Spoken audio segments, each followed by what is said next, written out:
우리에게 주신 하나님 말씀은 다니엘서 2장 11절부터 24절까지 보도록 하겠습니다.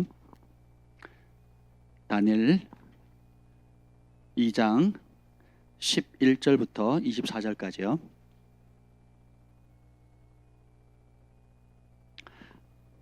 두 절씩 우리가 교독하도록 하겠습니다. 다니엘 2장 11절, 구약성경 1233페이지입니다.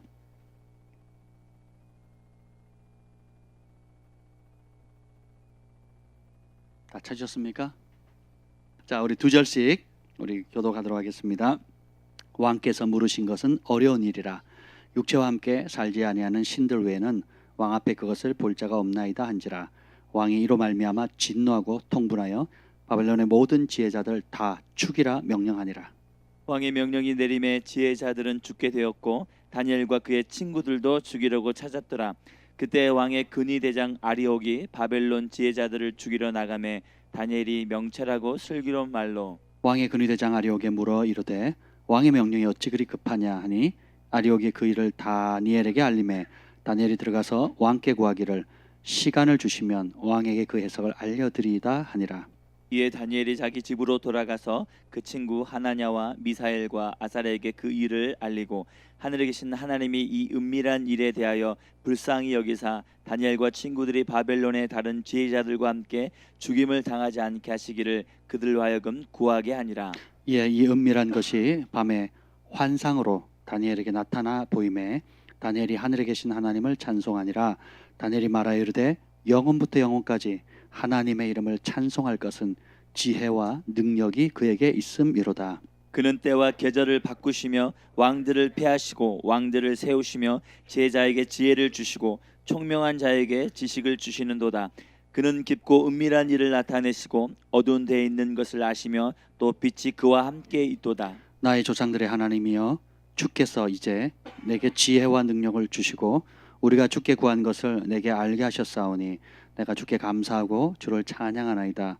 곧 주께서 왕의 그 일을 내게 보이셨나이다 하니라.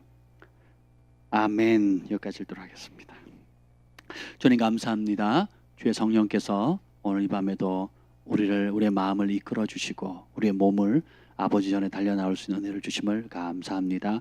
성령 하나님 오셔서 오늘 이 다니엘서를 통해서 말씀하여 주시고 이 말씀을 통해서 진리를 명확히 보게 하여 주시고 그 뜻 안에 즐겨 순종하는 저희들 되게 하여 주옵소서.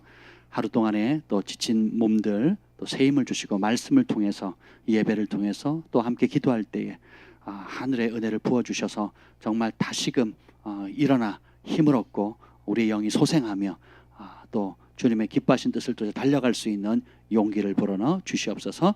여호와의 영이 나를 통해 말씀하시며 그 말씀이 내 혀에 있도다는 은혜를 부어 주옵소서. 예수님의 이름으로 기도합니다. 아멘. 이곳에 오신 여러분들을 예수님의 이름으로 축복합니다. 하루 일과가 만만치 않죠. 어떤 분은 화살처럼 지나가는 사람도 있고 간혹 아주 지겹게 보낸 사람도 있는데 대부분은 그 생활 전선에서 또 이런저런 남들에게 나눌 수 없는 본인만 당한 어려움들이 있지요. 오늘 말씀의 제목은 고난의 시간을 하나님의 시간으로 만드는 법, 이란 제목으로 나누려고 합니다. 오늘 이 다니엘의 배경을 보면요, 우리가 겪고 있는 어려움은 아무것도 아닌 것 같아요. BC 722년에 북이스라엘이 망하고 아수르에 망하고 그리고 586년에 이제 남유다, 특별히 이스라엘 백성의 근간이었던 예루살렘이 무너집니다. 그리고 예루살렘의 핵심인 예루살렘 성전, 하나님의 이름이 있고 지성소가 있고 성소가 있고 매일 드리는 제사가 있었던 그 성전이 무너져 버려요. 여러분 한번 생각해 보세요. 작년 한 해 코로나 때문에 교회가 엄청 공격받잖아요. 다른 기관이나 업체들은 코로나 걸리면 이름을 거론 안 합니다. 근데 교회가 걸리면 어느 지역 어느 교회 이름이 들먹거리거든요. 지금도 그럽니다. 그렇죠? 그러다가 어떤 교회는 문을 닫게 되고 또 매스컴 타면 교회가 문을 닫든지 아니면 교회가 부흥하든지 둘 중에 하나예요. 근데 보세요. 예루살렘은 하나님의 눈동자, 하나님이 보호하시는 곳이잖아요. 근데 그게 아예 그냥 초토화돼 버리니까 성벽도 다 무너져 버릴 거예요. 그리고 신앙의 핵심, 민족의 핵심이었던 하나님의 성전까지도 싸그리 없어져 버렸어요. 그리고 평생 일궈놨던 집, 직장, 전토, 밭, 그리고 관계 모두 싸그리 어떻게 빼앗기고, 그리고 그것을 잃고 무려 수백 킬로 떨어져 있는, 몇 달에 걸쳐 가야 되는 그런 지역에 강제 이주당한 거예요. 강제 이주. 우리 민족도 그 러시아의 강제로 이주당한 적 있죠. 예, 그 아픔을 이루 말할 수 없거든요. 그때 그 러시아 굉장히 그 추운 곳에 기차를 타고 가면서 아무데나 떨궜대요. 그냥 기차가 달려가는 아무데나 떨궜대요. 거기서 죽은 사람도 많지만 또 거기서 살아났거든요. 그러니까 그들이 한 맺힘은 이루 말할 수가 없지요. 제가 탈북민들 종종 이렇게 만날 기회가 있었는데 보면요, 우리 남한 사람하고는 사고가 너무 틀려요. 얼마나 생존력이 강한지 몰라요. 그리고 얼마나 살벌한지 모릅니다. 예, 굉장히 살벌합니다. 예, 북한의 그 김정일 때 내부 경원이 내려왔었어요. 예, 사고 쳐가지고 제가 아산에 있을 때인데 와가지고 북한식 태권도 가르치는데요. 잔인하게 이루 말할 수 없어요. 첫날 뭘 가르치나 아세요? 자, 이렇게 보세요. 이렇게 눈가를 탁 찔러서 뽑아내는 거예요. 이게 첫 수업이에요. 자, 두 손, 그래서 이 쇄골 있죠, 사이에 찔러요. 그래가지고 이 갈비뼈를 긁어내리는 거예요. 이게 첫 수업이었어요. 북한식 태권도 첫 수업. 야, 태권도 이런 거 안 해. 이런 거 안 하고 적을 제압해야 되니까 전투 모드잖아요. 일단 눈감 뽑고 그다음에 갈비뼈 이렇게. 그리고 둘째 날 조금 어려운 걸 가르쳐 준다고 사람을 세웠잖아요. 그럼 이제 무릎을 밟고 올라가서 어깨 위에 영화의 한 장면처럼 타고 올라가서 관자놀이를 쳐서 기절시키는 거. 요게 둘째 날 수업이었어요. 무슨 영화의 한 장면 같죠? 네. 근데 그 아산에 있는 그 나지르 학생들이 따라 하더래요. 요렇게 맨날 배우면 어떻게 하겠어요? 저도 군대에서 이게 이제 수색돼서 이렇게 자주 못 해요. 하면 이제 몸에 배면 위험하잖아요. 살인 병기가 되잖아요. 담건 가지고 이제 일주일밖에 안 했어요. 일주일 매일 다른 훈련 프로그램을 가지고 했는데 단검 들고 1시간 30분 이렇게 십자가로 나무 박아놓고 이렇게 어둡게 찌르고 이렇게 하는 걸 했거든요. 손이 저절로 갔더라고. 이렇게 그냥 찌르는 게 아니고 이 딱 급소를 한 번에 탁 죽일 수 있는 게 손이 저절로 가요. 어디를 찔러야 되고 요 사이를 찔러야 되고 밑에서 위로 올려야 되고 이런 게 있거든요. 벌써 기억하는 사람들 있어요. 미운 사람을 떠올리면서 기억하는 사람들 있죠. 그러지 마시라고요. 근데 보세요. 근데 이 사람들은 전쟁에서 졌고 잡혀갔고 무엇보다도 내가 믿는 하나님 어디 계시냐 이거죠. 오늘 이렇게 열심히 신앙생활하는데 오늘 오더니 정부에서 와가지고 문 닫게 하고 아예 이 교회를 그냥 이 건물을 싸그리 그냥 없애버렸다. 그리고 여러분을 잡아가지고 북한에다 데려가 버렸다. 그러면 여러분들이 신앙의 회의가 될까요? 믿음이 더 생길까요? 믿음이 자라겠죠. 팜파스 오늘로 문 닫고 정관등 헤어 스케치 집에 가서 스케치나 하세요. 그리고 문 닫아 버리는 거예요. 그럼 믿음이 막 자라겠죠. 드디어 믿음을 발휘할 기회가 왔구나. 주님, 저는 흔들리지 않습니다. 예. 이요. 이 책을 우리가 그냥 너무 재밌게 읽어서 그렇지. 예, 오늘 이따가 쉬는 시간에 이따 집에 가시기 전에 가스 스토브에다가 켜가지고 손가락 좀 대보세요. 오늘 다니엘의 새 친구 경험. 예, 불 속에 들면 용광로 불 속에 들어가면 힘들잖아요. 떼우기도 힘드니까 전기 스토브에다가 이게 가스 스토브에다가 불을 탁 켜가지고 손을 이렇게 갖다 대보세요. 불 가운데 몇 명이 들어가 있나 확인도 좀 해보시고. 여러분 이게 단순히 그냥 우리가 재미있게 동화처럼 우화처럼 옛날 이야기처럼 전설의 고향 읽듯이 읽을 수 있는 게 아니라 이스라엘 백성들은 삶의 실질적인 문제였다고요. 빼앗겨갔죠. 근데 이게 다니엘이 그러니까 이스라엘 백성들이 그 바벨론으로 잡혀갈 때 한 번에 다 잡혀가는 게 아니라 4차에 걸쳐 잡혀갑니다. 그때 1차에 잡혀간 게 다니엘과 여호야긴 왕이고요. 2차 때 잡혀간 게 이제 에스겔, 3차 때 또 이제 잡혀가 마지막 또 4차 때 이렇게 잡혀갑니다. 원래는 이렇게 다 싸그리 잡아갈 생각을 안 했어요.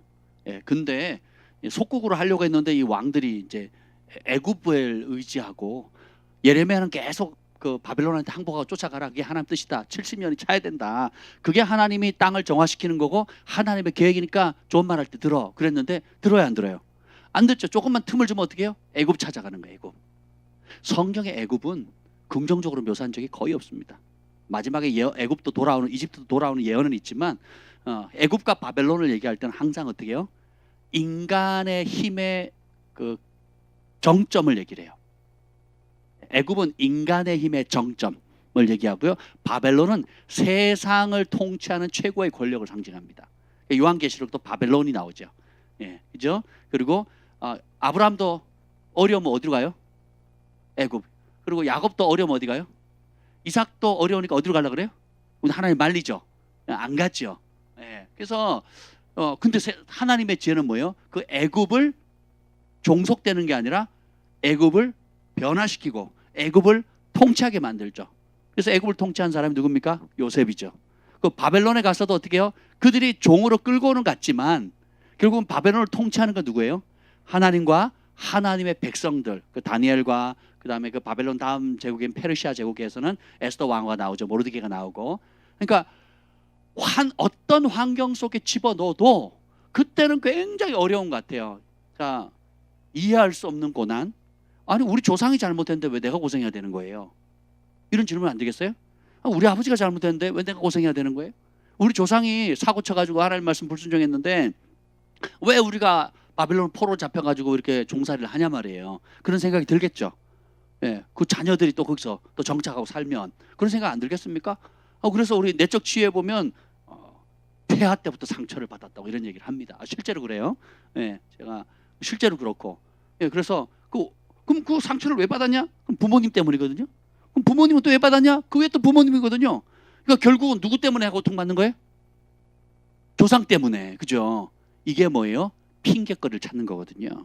에스겔서나 예레미야서나 또 모든 선지자들은 너네가 그렇게 얘기하지만 실제로 너희 조상들 때문에 죄 때문이 아니다. 조상들이 죄를 범했다면 조상들이 100가지 죄를 따면 너희는 1000가지를 죄를 범했다. 이렇게 얘기하시거든요. 그러니까 지금 고통받는 건 누구의 죄 때문이다? 내 죄 때문이라는 거예요. 이걸 선지서를 계속 깨닫게 하는 거예요. 그 비교해 보면 조상들의 죄는 100이라 그러면 너네는 1000이다. 이게 핵심이에요. 그래서 사람이 부모의 죄로 고통을 받는 게 아니고 누구의 죄로? 내 죄로 고통을 받는 거예요. 그래서 여기 보면 굉장히 어려운 시기를 보냅니다. 어떤 시기예요? 자, 잡혀갑니다. 다니엘이 그 세 친구와 함께 잡혀갈 때 나이가 대략 15살 정도라고 추정을 합니다. 15. 여기 15세. 예하가 몇 살이니? 15세요? 예하 나이에 잡혀간 거예요. 얘 어디 갔냐? 야야, 한번 잡혀가 볼래? 러시아로 가자. 너 추운 데 좋아하잖아. 예, 저 나이에 잡혀갔다고 생각해. 저 또래들이 잡혀간 거거든요. 웬 고생해요? 그나마 귀족 출신이라 좀 대우를 받았어요. 왕의 서기관으로 삼으려고. 그래서 전 세계에서 잡아온 그런 총명한 귀족 출신의 왕족 출신의 그 10대 아이들을 데리고 와서 3년을 길러요. 3년을 길러가지고 왕을 섬기도록, 그 중에 뽑아가지고 왕을 섬기도록 하는 거거든요. 여기 보면 시간이 나옵니다. 우리 1장을 한번 볼까요? 1장 1절이요. 1장 1절 읽어보겠습니다. 시작. 유다 왕 여호야김이 다스린 지 3년이 되는 해 바벨론 왕 느부갓네살이 예루살렘에 이르러 성을 에워쌌더니. 아멘. 자, 유다의 왕 여호야김이 다스린 지 3년. 왕이 됐는데 대통령이 됐는지 3년밖에 안 됐어요. 근데 느부갓네살이 와가지고 예루살렘을 사로잡아 둘러쌉니다. 그래서 2절 시작. 주께서 유다 왕 여호야김과 하나님의 전 그릇 얼마를 그의 손에 넘기심에 그가 그것을 가지고 시날 땅 자기 신들의 신전에 가져다가 그 신들의 보물 창고에 두었더라. 거기 보면 유다 왕 여호야김과 하나님의 성전에 있는 고귀한 값비싼 그릇들, 이걸 나중에 벨사살 왕이 술잔으로 만들어 쓰잖아요. 예, 그러니까 그걸 넘기셨어요. 그랬더니 시날 땅이 어디냐면 바벨론 땅이에요. 그게 신들의 신전, 여기가 하나님의 성전이 아니죠. 우상 단지 마르둑 신이에요. 바벨론의 대표 신은 마르둑입니다. 마르둑. 예, 머리는 뭐고 꼬리는 뱀의 꼬리를 하고 있고 용의 꼬리를 하고 있고, 머리는 뭘로 하고 있고 제가 봤는데 잘 기억이 안 나네요. 하여튼 이상하게 생긴 거예요. 이상하게 생긴 그런 마르둑 신을 섬기고 있었어요. 근데 보면 그래서 예레미야가 뭐라고 하냐면 70년이 차기까지 너네가 고생하게 될 거다. 이게 하나님의 시간이에요. 하나님의 시간. 굉장히 어려운 시간이죠, 사실. 근데 그 잡혀간 시간, 민족이 고통받는 시간이 70년. 그리고 그 중에 1차 포로로 잡혔던 다니엘과 그 세 친구가 훈련받는 시간은 얼마? 3년이에요. 여기 보면 5절 봅시다. 5절 시작. 또 왕이 지정하여 그들에게 왕의 음식과 그가 마시는 포도주에서 날마다 쓸 것을 주어 3년을 기르게 하셨더니 그 후에 그들은 왕 앞에 서게 될 것이더라. 자, 민족 전체가 고통받는 시간이 70년. 그리고 그 중에 왕 앞에 뽑힌 그 70년 안에 각자의 시간들이 있겠죠. 근데 이제 특별히 다니엘과 그 친구들은 왕 앞에 서도록 3년간의 특별한 훈련을 받게 됩니다. 그리고 또 여기 정한 시간이 나와요. 그래서 왕의 진미를 거부하죠. 그랬더니 14절 읽어봅시다. 그 다니엘과 그 세 친구가 뜻을 정해서 자신을 더럽히지 않기로 결정하죠. 그래서 은혜를 구합니다. 14, 15절 시작. 그가 그들의 말을 따라 열흘 동안 시험하더니 열흘 후에 그들의 얼굴이 더욱 아름답고 살이 더욱 윤택하여. 아멘. 이게 뭐 이제 시간들이 나오죠. 성경은 시간이 굉장히 중요합니다. 그래서 이 보면 이 시간이 참 어려운 시간이에요. 전혀 낯선 곳에 본토를 잃고 그리고 더 어려운 거는 이때 내가 믿는 하나님은 실패하셨는가? 여러분 다음 주부터 이제 오늘 예배가 마지막이 되고 이제 교회를 문 닫고 오늘 여기 연기 나가지고 새벽 예배 나왔는데 4층에서 연기 이 환풍구가 전기 과열이 돼가지고 환풍구가 안 돌아가는데 전기가 계속 되니까 과열이 돼가지고 이제 연기가 다행히 불은 안 났는데 연기가 어마무시하게 났어요. 그래서 5층이 앞이 안 보일 정도로 새벽 5시에 연기가 났고 그래가지고 입원해 있던 환자들이 전부 다 내려왔어요. 새벽 예배 때 왔는데 전부 다 막 할머니는 막 마스크가 새까매진 거예요.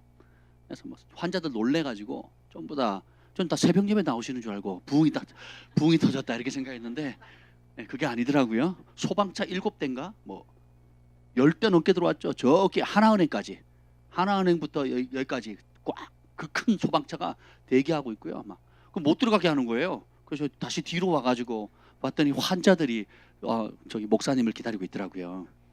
그래서 아유 예의도 바르시지. 그랬더니 막 다 마스크가 새까매가지고 정 목사님이 얼른 교회에 있는 마스크 가져와가지고 나눠줬어요. 되게 좋아하시더라고요. 근데 좀 굉장히 그 새벽에 다행히 불이 안 나서 망정이지. 한번 생각해보세요. 그 불 나면 이 건물 그냥 순식간에 잿더미잖아요. 그렇잖아요. 근데 뭐 하물며 하나님의 성전이 그냥 문 닫은 게 아니고 문 닫은 게 아니라 싸그리 없애버렸다니까요. 여의도 순복음 교회를 싹 없앴다고 생각해보세요. 온누리 교회, 지구촌 교회, 한국을 대표하는 교회를 싸그리 초토화시켰다고 생각해보세요. 그러면 믿음이 자라겠습니까? 아니죠. 그것도 모자라가지고 여러분의 집을 다 헐어버리고 그리고 여러분 안에 그 가지고 있는 은금, 귀금속 그런 걸 다 빼앗아 버리고 심지어 이제 대항하는 사람들은 죽여버리고 그렇게 해서 끌려갔단 말이에요. 그러면 이스라엘 백성들 마음에 어떤 질문이 들겠습니까? 나의 하나님, 이스라엘 하나님은 실패하셨는가? 이런 질문 들겠죠. 그죠? 두 번째, 그럼 이 잡혀왔는데 이 이방의 땅에서 나는 어떻게 살아야 되나? 아니 성전이 있어야 제사를 드리죠. 성전이 있어야 예배를 드리죠. 예배 드릴 공간이 없는 거예요. 우리 중국에서 온 친구들은 알죠? 이 소리 내서 찬양하는 게 얼마나 기쁜지. 윤치영 목사님 간증 들으셨죠? 소리 내서 예배 드리는 게 얼마나 귀한지. 어떻게 예배 드려야 돼요? 성전이 없는데 제물도 못 드려요. 제사장도 없어요. 뭐 어떻게 할 방법이 없는. 어떻게 살아야 돼? 율법을 버려야 되나? 그러면 바벨론 스타일로 맞춰서 살아야 되나? 거점을 잃었잖아요. 그리고 영적인 근간인 어떻게 신앙생활해야 될지도 모르는 상황이 돼버렸어요. 또 그러다가 그 다니엘이 마지막 때가 되면 이제 고레스 칙령에서 돌아가라 그러거든요. 그러면 돌아가라 그러는데 사람들이 질문이 생기는 거예요. 70년이 찼잖아요. 그러면 찼으니까 이제 겨우 적응했어요. 겨우 적응했는데 돌아가래요.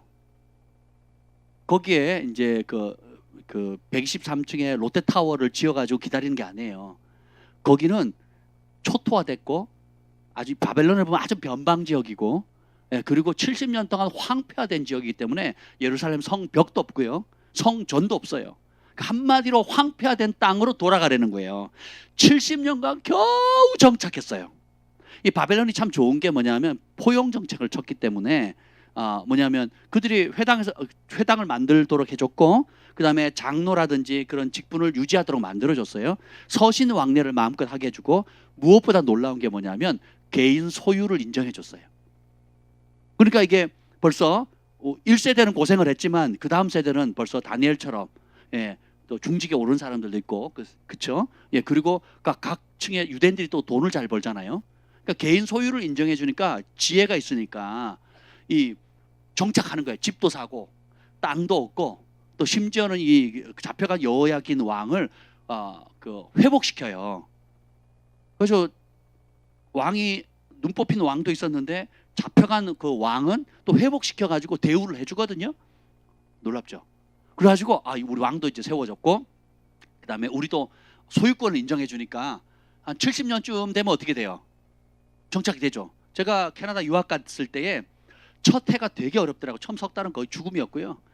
그리고 가족들이 와서 이제 그 다음 와가지고 1년 있는데 진짜 피발리는, 우리 주한이 경환이 뭐 저희 집사람은 그냥 지금도 캐나다 가자고 할 정도로 좋아해요. 저는 죽어도 안 갑니다.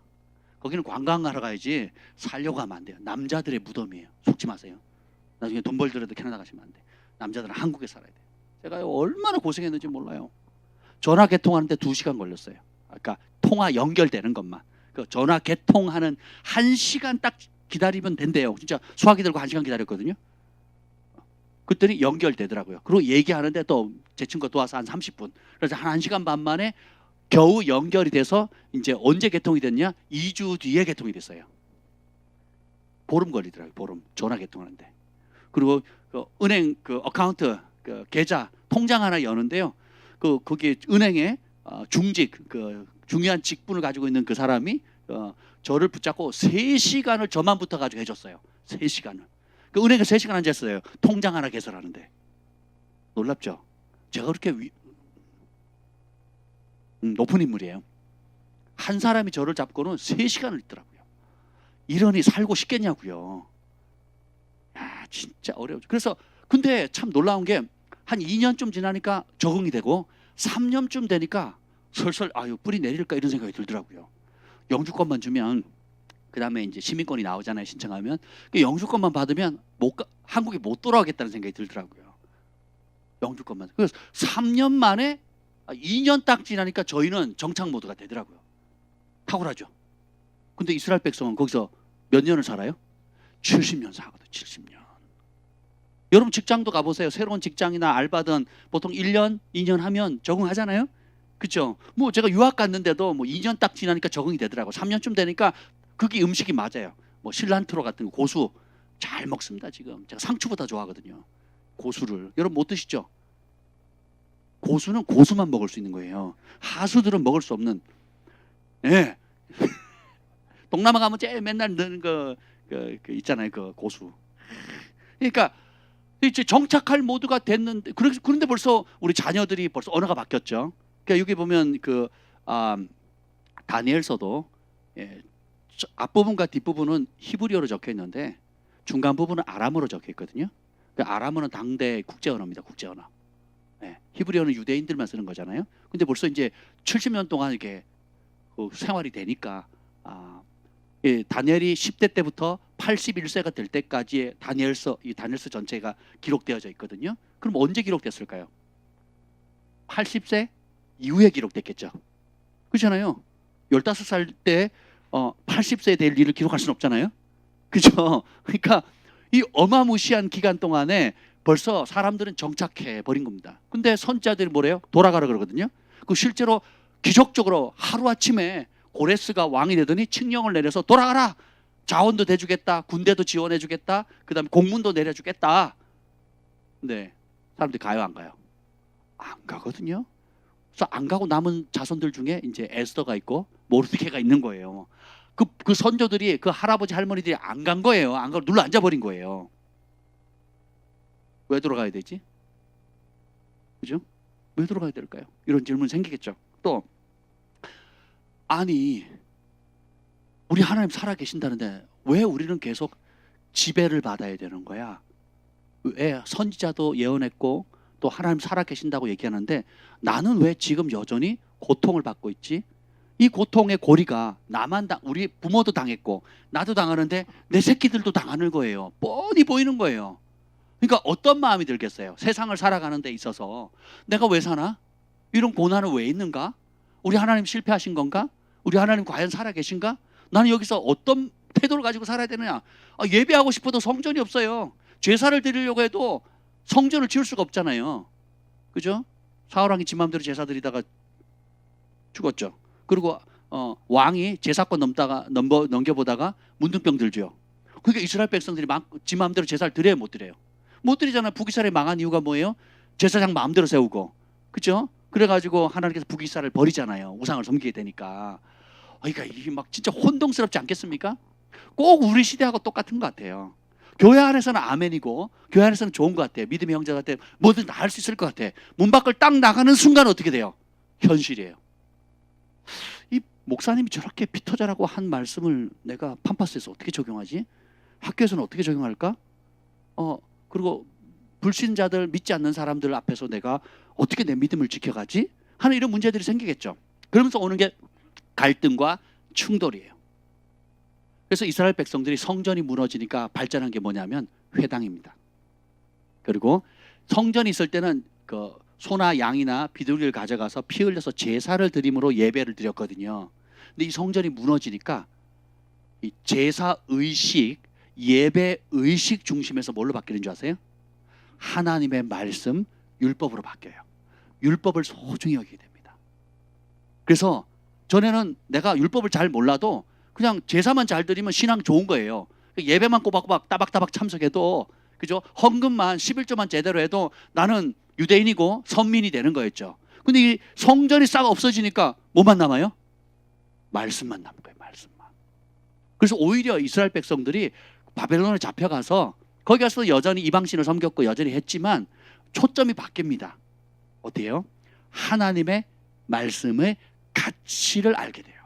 그래서 유대인들이 그때 이후로 전 세계 바벨론에만 잡혀간 게 아니고 그 바벨론을 가는 여정 가운데 마치 우리나라가 러시아 강제로 이주시켰을 때 기차 타고 다니면서 아무데나 떨궜잖아요.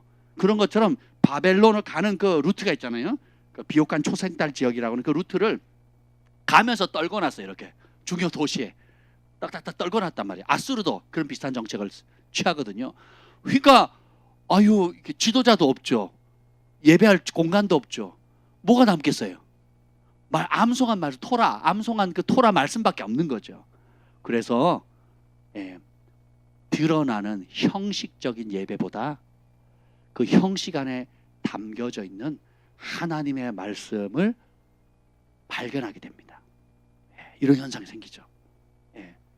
그래서 자 봅시다. 이제 이들이 가서 이제 고난을 받게 될 때에 하나님 세 가지 시간이 나와요. 하나님이 정한 시간이 나오고 두 번째는 뭐냐면 왕이 정한 시간이 있어요. 그리고 내가 정한 시간이 있습니다. 우리는 우리가 뜻하는 대로 되면 행복하고 뜻하는 대로 되지 않으면 힘들어하죠. 그죠? 언제 그 사업이 번창했으면 좋겠어요? 내일이요, 내일. 그죠? 오늘 하면 더 좋겠고. 근데 하나님의 시간은 다를 수 있다는 거죠. 언제 시집 장가 갔으면 좋겠습니까? 언제 자녀를 낳았으면 좋겠어요? 언제 은퇴하면 좋겠습니까? 언제 죽고 싶으세요? 우리가 정할 수 있는 게 있어요, 없어요? 없어요. 그래서 하나님이 정해놓으신 절대적인 시간이 있어요. 그를 주의 종들을 통해서 미리 알려주셨죠.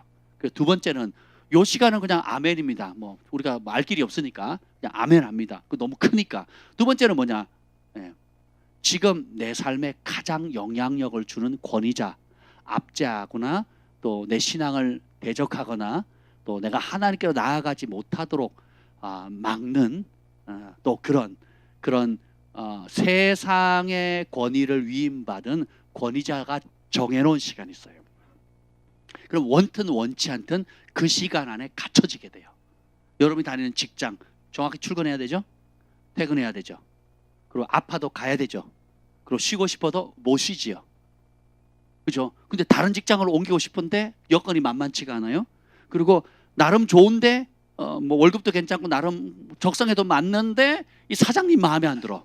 혹은 내 바로 위에 상사나 동료가 너무 힘들게 하는 거예요. 그러니까 이걸 어떻게 해야 되나 뭐 이런 생각들. 그죠? 그래서 내가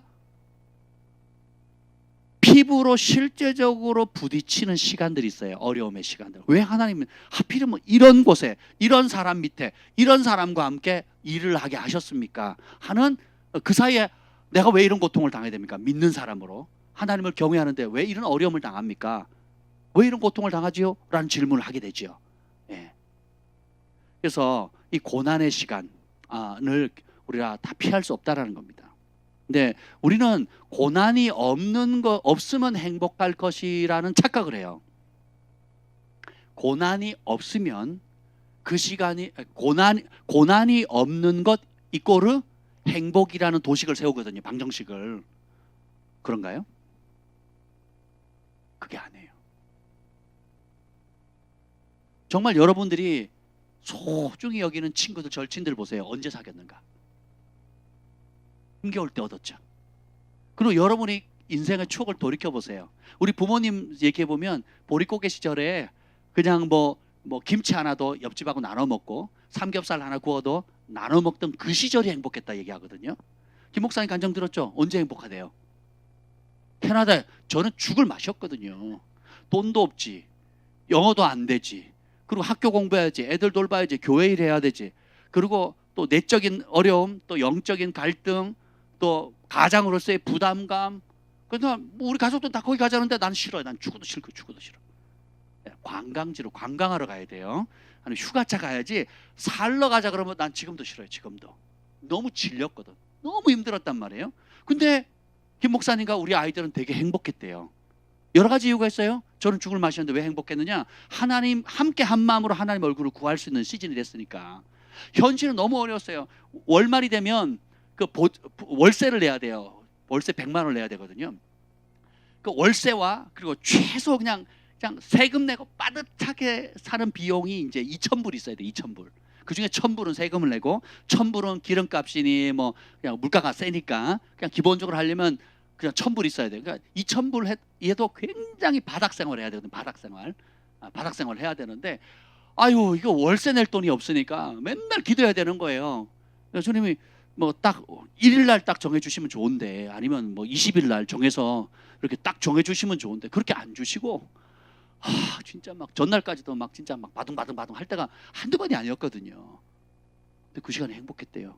뭐 때문에? 네?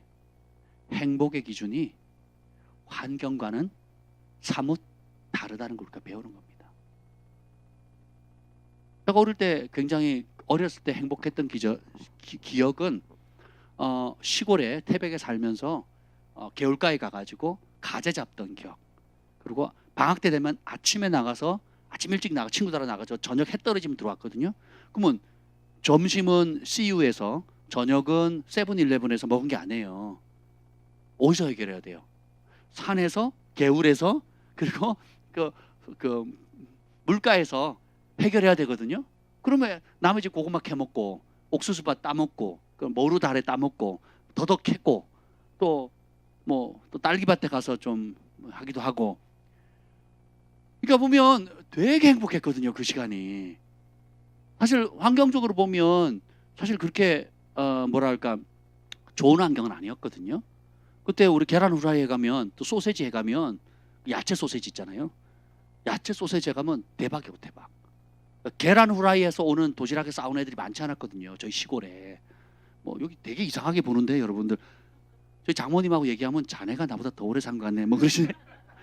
뭐 조선시대 얘기하듯이 들으셔요. 네, 그러면 도시 사람이고 저는 시골 사람이니까 겨울에 또 뭐 보면 굉장히 그 도시락 2개, 3개 사갔거든요. 뺀또라 그러잖아요. 그다음 밑에 막 김치 깔고 밥이 얹은 거 그게 다예요. 정말 어쩌다가 어머니가 기분 좋으면 계란 하나 올리는데 올리면요. 셋째 시간 체육 시간 나가면요. 그 당번이라고 있어요. 그러니까 뚜껑 열고 확인 다 합니다. 계란은 있으면 다 꺼내요. 자기가 다 먹어요. 누구도 뭐라 못해. 네.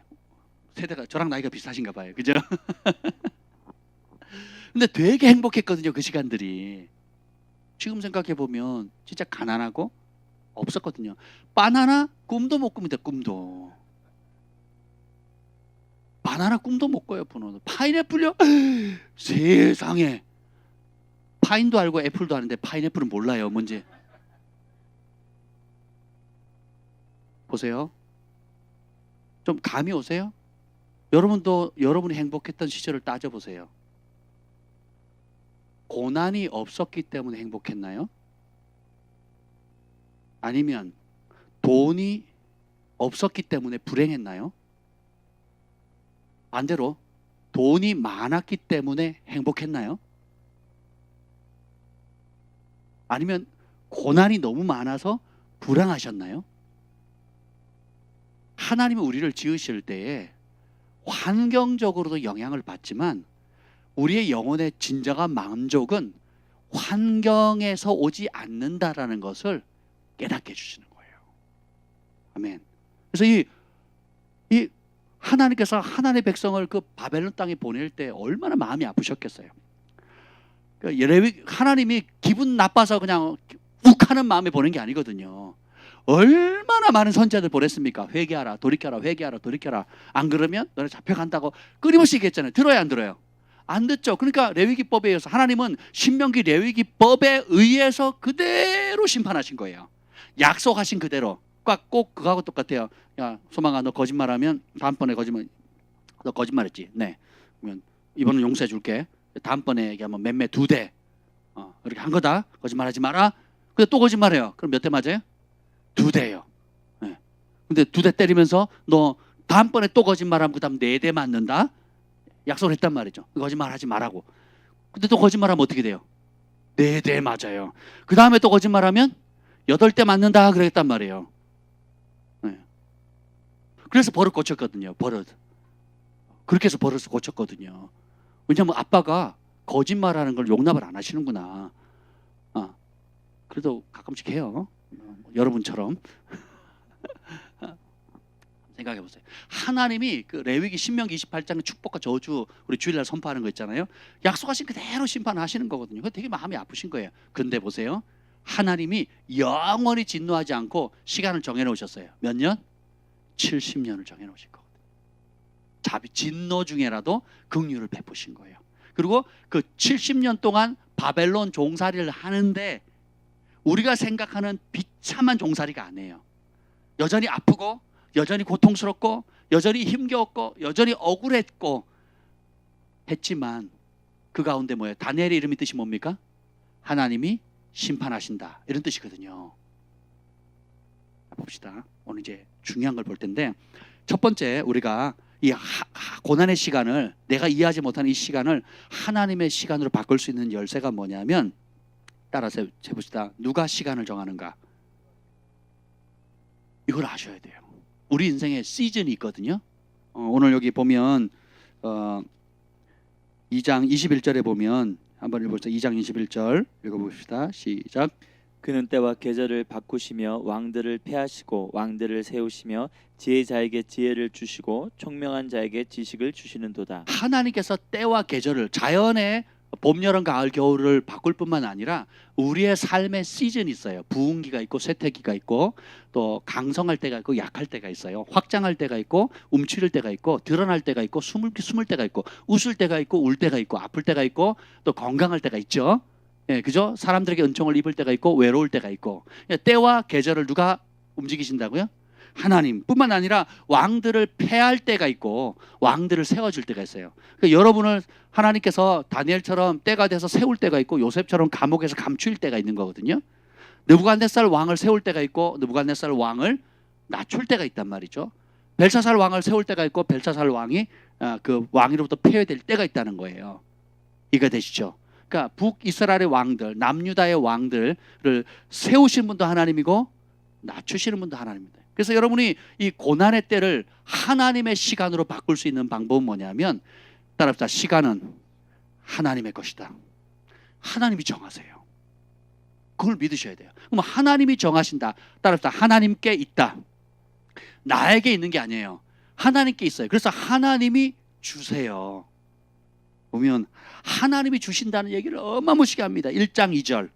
1장 2절에 여기 보면 아까 읽었지만 1장 2절 다시 한번 볼 텐데요. 거기 보면 이 왕들 남유다의 왕과 다니엘과 그 세 친구를 포함해서 1차, 2차, 3차, 4차 이게 유다 백성들을 포로로 바벨론 낯선 땅으로 보내신 분, 그 느부갓네살 왕에게 이스라엘 백성을 넘기신 사람이 누군가 한번 보고 주체가 누군지 한번 보세요. 2절 시작.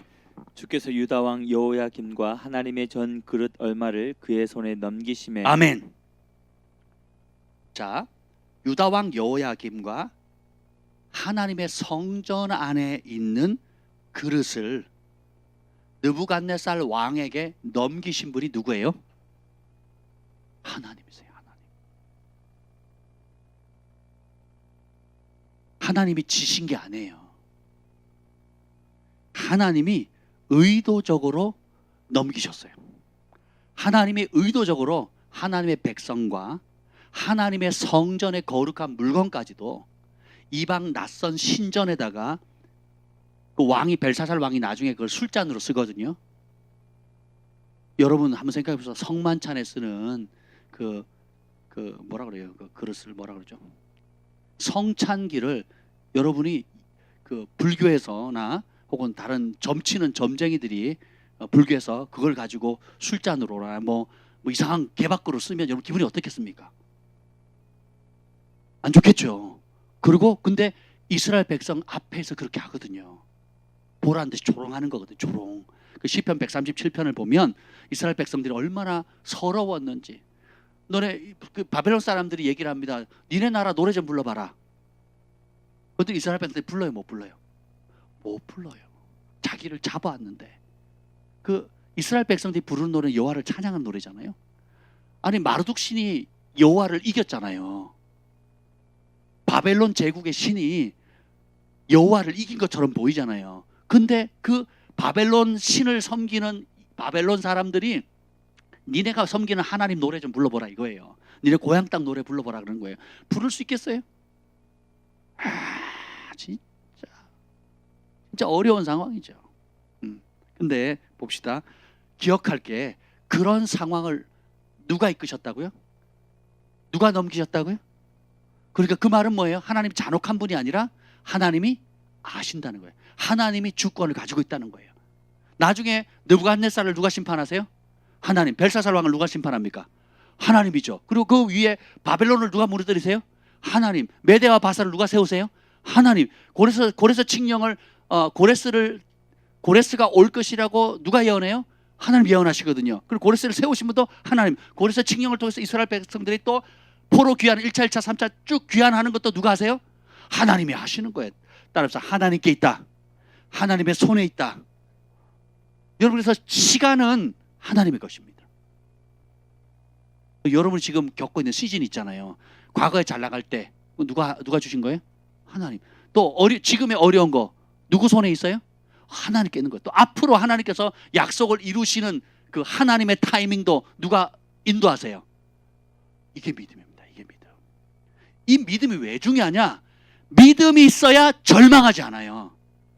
하나님이 통치하신다. 하나님이 시간을 정하셨다. 하나님이 넘기셨다. 하나님이 회복하신다. 하나님이 이루신다는 그 믿음을 가지면 지금 주어진 절망스러운 상황, 이해되지 않는 상황, 이 고난의 시기를 타협하지 않고 뒤로 물러나지 않고 하나님이 여전히 보고 계시는구나.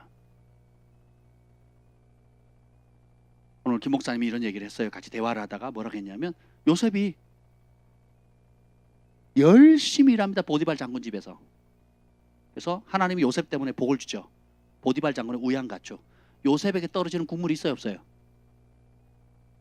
농사를 잘했더니 하나님 복을 줘요. 그 소출을 누가 가져요? 보디발이 갔죠. 양을 잘 쳤어요. 하나님께 새끼들 순풍순풍 낳고 막 건강하게 잘 자라요. 누구 거? 보디발 거. 그죠?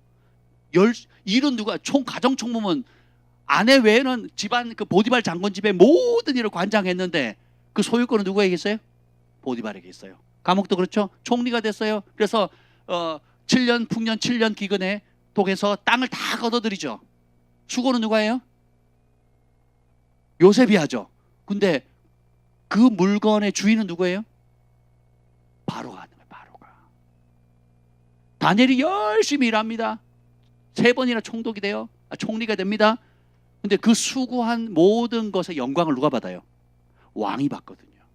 그리고 거기서 창출해낸 막대한 부와 명예와 조직을 통해서 통치력을 발휘해서 얻는 그 강성함은, 그죠? 그 영광은 누가 다 받아요? 왕이 받거든요.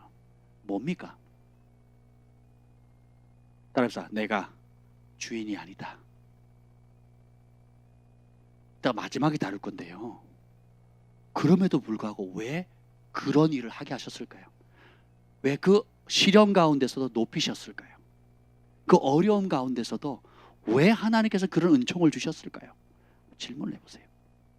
그러니까 우리가 내가 생각하는 대로 사업이 잘 되고, 내가 생각하는 대로 우리 자녀들이 좋은 학교를 가고, 내가 생각하는 대로 삶이 편해지는 게 행복이라는 그 공식을 깨셔야 돼요. 그러려고 이 땅에 보내신 게 아니라는 겁니다. 이스라엘 백성은 민족 전체가 포로로 잡혀가지고 고통받는 민족전 시련을 갔거든요. 야, 그래서 기억해야 될 게 하나님 넘기셨다. 뿐만 아니에요. 자, 9절 읽어봅시다. 1장 9절. 다니엘이 뜻을 정하잖아요. 그래서 환관장에게 나 왕의 음식 안 먹겠다. 그랬더니 야, 그럼 나도 죽어. 너 때문에 나까지 죽을 수 없잖아. 안 되라고 하지만 그때 인간적으로는 안 되는 일이었어요. 그래서 환관장이 안 된다고 얘기를 해요. 네 때문에 내 목숨 날아간다라고 했을 때 또 누가 개입하세요. 9절 그런 상황 속에 시작.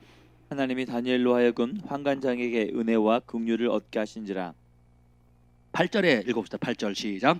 다니엘은 뜻을 정하여 왕의 음식과 그가 마시는 포도주로 자기를 더럽히지 아니하리라 하고 자기를 더럽히지 아니하도록 환관장에게 구하니. 다니엘이 뜻을 정했어요. 이 이야기를 여러분 다 알고 계시죠? 그래서 무슨 뜻을 정했어요? 바벨론에 지금 3년 동안 훈련받는 이 전 세계에서 온 탁월한 귀족 출신의 자녀들 가운데 제일 뛰어나게 해주세요. 1등하게 해주세요. 수석하게 해주세요. 아니면 우리 주한이처럼 카투사들끼리 경쟁해가지고 제일 좋은 그 소대가 제일 좋은 부대로 전출을 가거든요. 그러니까 우리 소대가 1등 해가지고 제일 좋은 전출지로 가게 해달라고 구한 것이 아니에요. 오늘날 우리가 다니엘처럼 지혜롭게 해달라 뭐 이렇게 기도하잖아요. 그 뭐 다니엘 학교, 다니엘 학습법 막 이런 얘기 하잖아요. 코미디 같은 일이에요. 그 다니엘이 구했던 것은 다니엘 학습법을 공부를 해가지고 좋은 대학을 가게 해달라고 구한 게 아니에요. 그리고 심지어 좋은 자리 하게 해달라고 구한 것도 아니에요. 요 나이가 15살이에요. 15살. 그래서 이제 교육을 처음 시작하니까 3년을 하니까 처음 들어갔을 때 15살 잡혀가자마자 뜻을 정한 게 뭐예요? 공부 잘하게 해주세요. 1등하게 해주세요. 한 자리 얻게 해주세요. 고생 안 하게 해주세요. 가 아니고 자기를 더럽히지 않게 해달라고 그러거든요. 구하는 목적이 틀리죠. 다시 말하면 탁월한 지혜를 구한 것이 아니라 하나님을 구합니다. 하나님의 기쁨이 되길 구하는 거예요. 세상 사람들과 구별되기를 구합니다. 왕의 진미면 얼마나 맛있겠습니까? 전에 우리 어버이날인가 스승의 날 때 어떤 가족이 저희 교육자 부부를 롯데 호텔 뷔페, 야 진짜 맛있더라고요.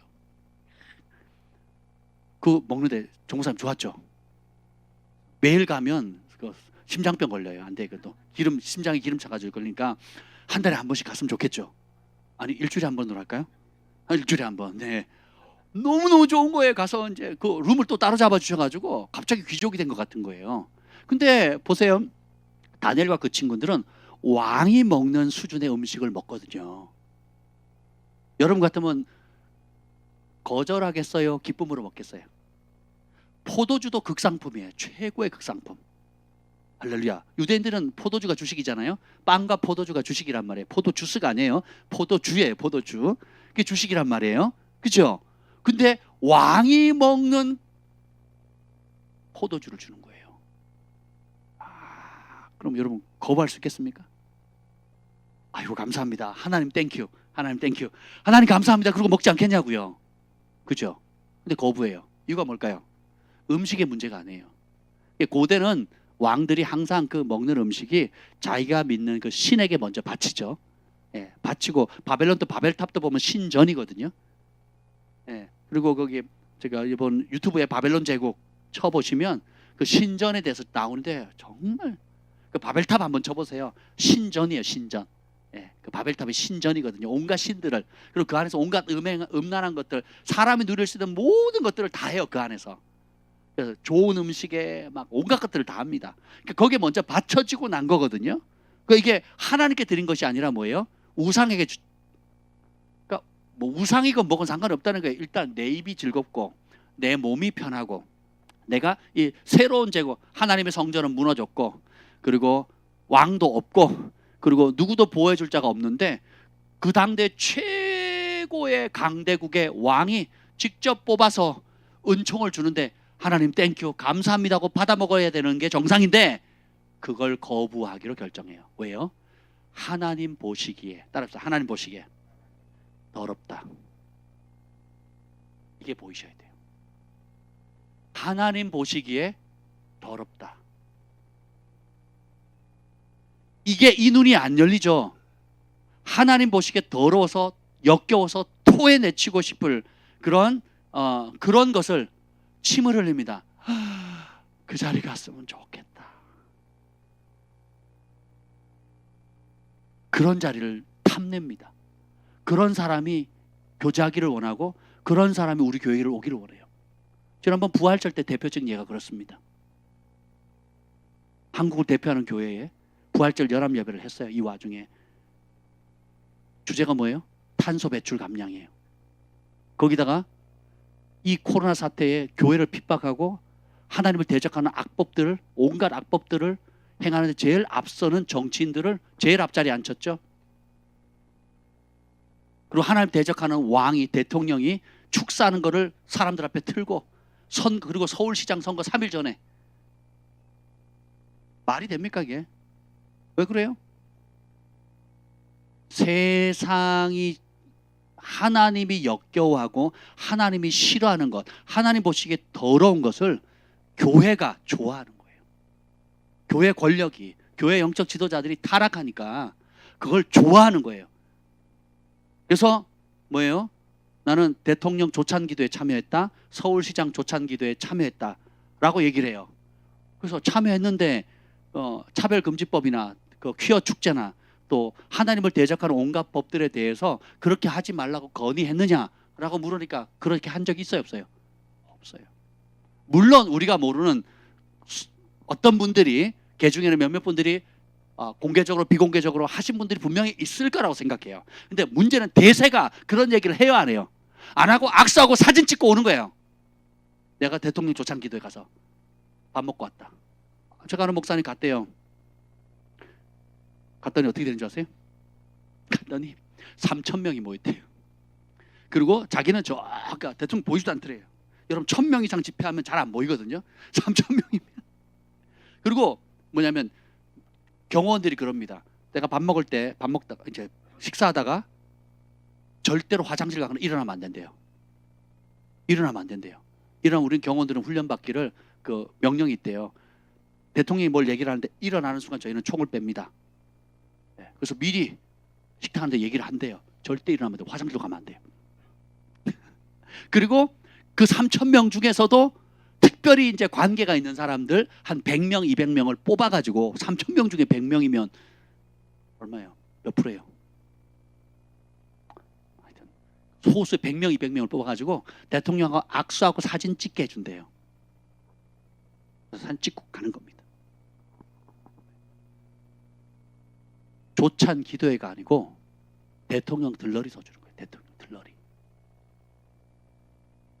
하나님의 말씀을 전하는 게 아니고 정권을 안정화시킬 수 있는 미가야 외에 그 400명의 선지자처럼 그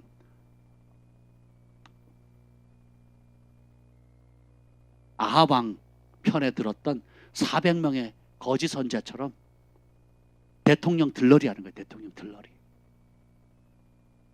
이게 현실이에요. 그러면 교계 지도자들만 그러냐? 우리는 어떻습니까? 여러분이 일상의 삶을 살아갈 때에 누구를 부러워하고 있습니까? 다니엘이 그 인생의 위기의 전환점을 가지게 된 게 뭐냐면 이것을 세상 사람들 뛰어넘는 지혜를 달라고 했기 때문에 전환이 온 게 아니에요. 그들보다도 더 큰 성공을 할 수 있는 능력을 달라고 해서 전환이 온 게 아닙니다. 자신을 세상 하나님 보시기에 더럽게 여기는 걸 나도 더럽게 여기게 해주세요. 하나님 보시기에 깨끗하고 정결할 수 있는 은혜를 달라고 구한 거거든요. 거기에 뜻을 정한 거예요. 수단과 방법을 가리지 않고 성공하고, 수단과 방법을 가리지 않고 돈 벌고, 수단과 방법을 가리지 않고 내가 편리함을 얻고, 그래서 내가 넉넉하면 그 넉넉한 걸 가지고 하나님 나라의 일을 하겠다는 생각을 깨셔야 돼요. 주님 그런 사람 쓰는 게 아니에요. 왕이 직접 주는 진미라 할지라도 하나님 보시기에 더럽다 그러면 더럽게 보는 거예요. 그래서 그 더러운 걸로 내 삶을 더럽히지 않겠다 뜻을 정하는 거거든요. 이게 바로 두 번째 이 그 위기의 그 고난의 시간을 하나님의 시간으로 바꿀 수 있는 키워드입니다. 우리가 사실은 저나 여러분이나 우리 교회가 갖는 그 시즌이 바로 이 시즌이에요. 하나님이 더럽게 여기는 걸 더럽게 여기게 진짜 그렇게 보는 거예요. 그 하나님이 무엇을 중요하게 여기는 그것을 내가 알아서 우리도 하나님이 중요하게 여기는 그 일에 목숨을 거는 거예요. 이게 다니엘서 전체 구조를 보면 참 재미있는 게 다니엘이 그 3장에 보면 친구들이 1장에 지금 이제 결단을 하죠. 이 결단이 뭐예요? 15살 때 한 결단인데 뭐예요? 자신을 더럽히지 않겠다로 결단하는 순간 어떻게 돼요? 뭘 걸어야 돼요? 목숨을 걸어야 돼요. 그랬더니 이 다니엘과 그 세 친구 때문에 누구 목도 날아가게 생겼어요?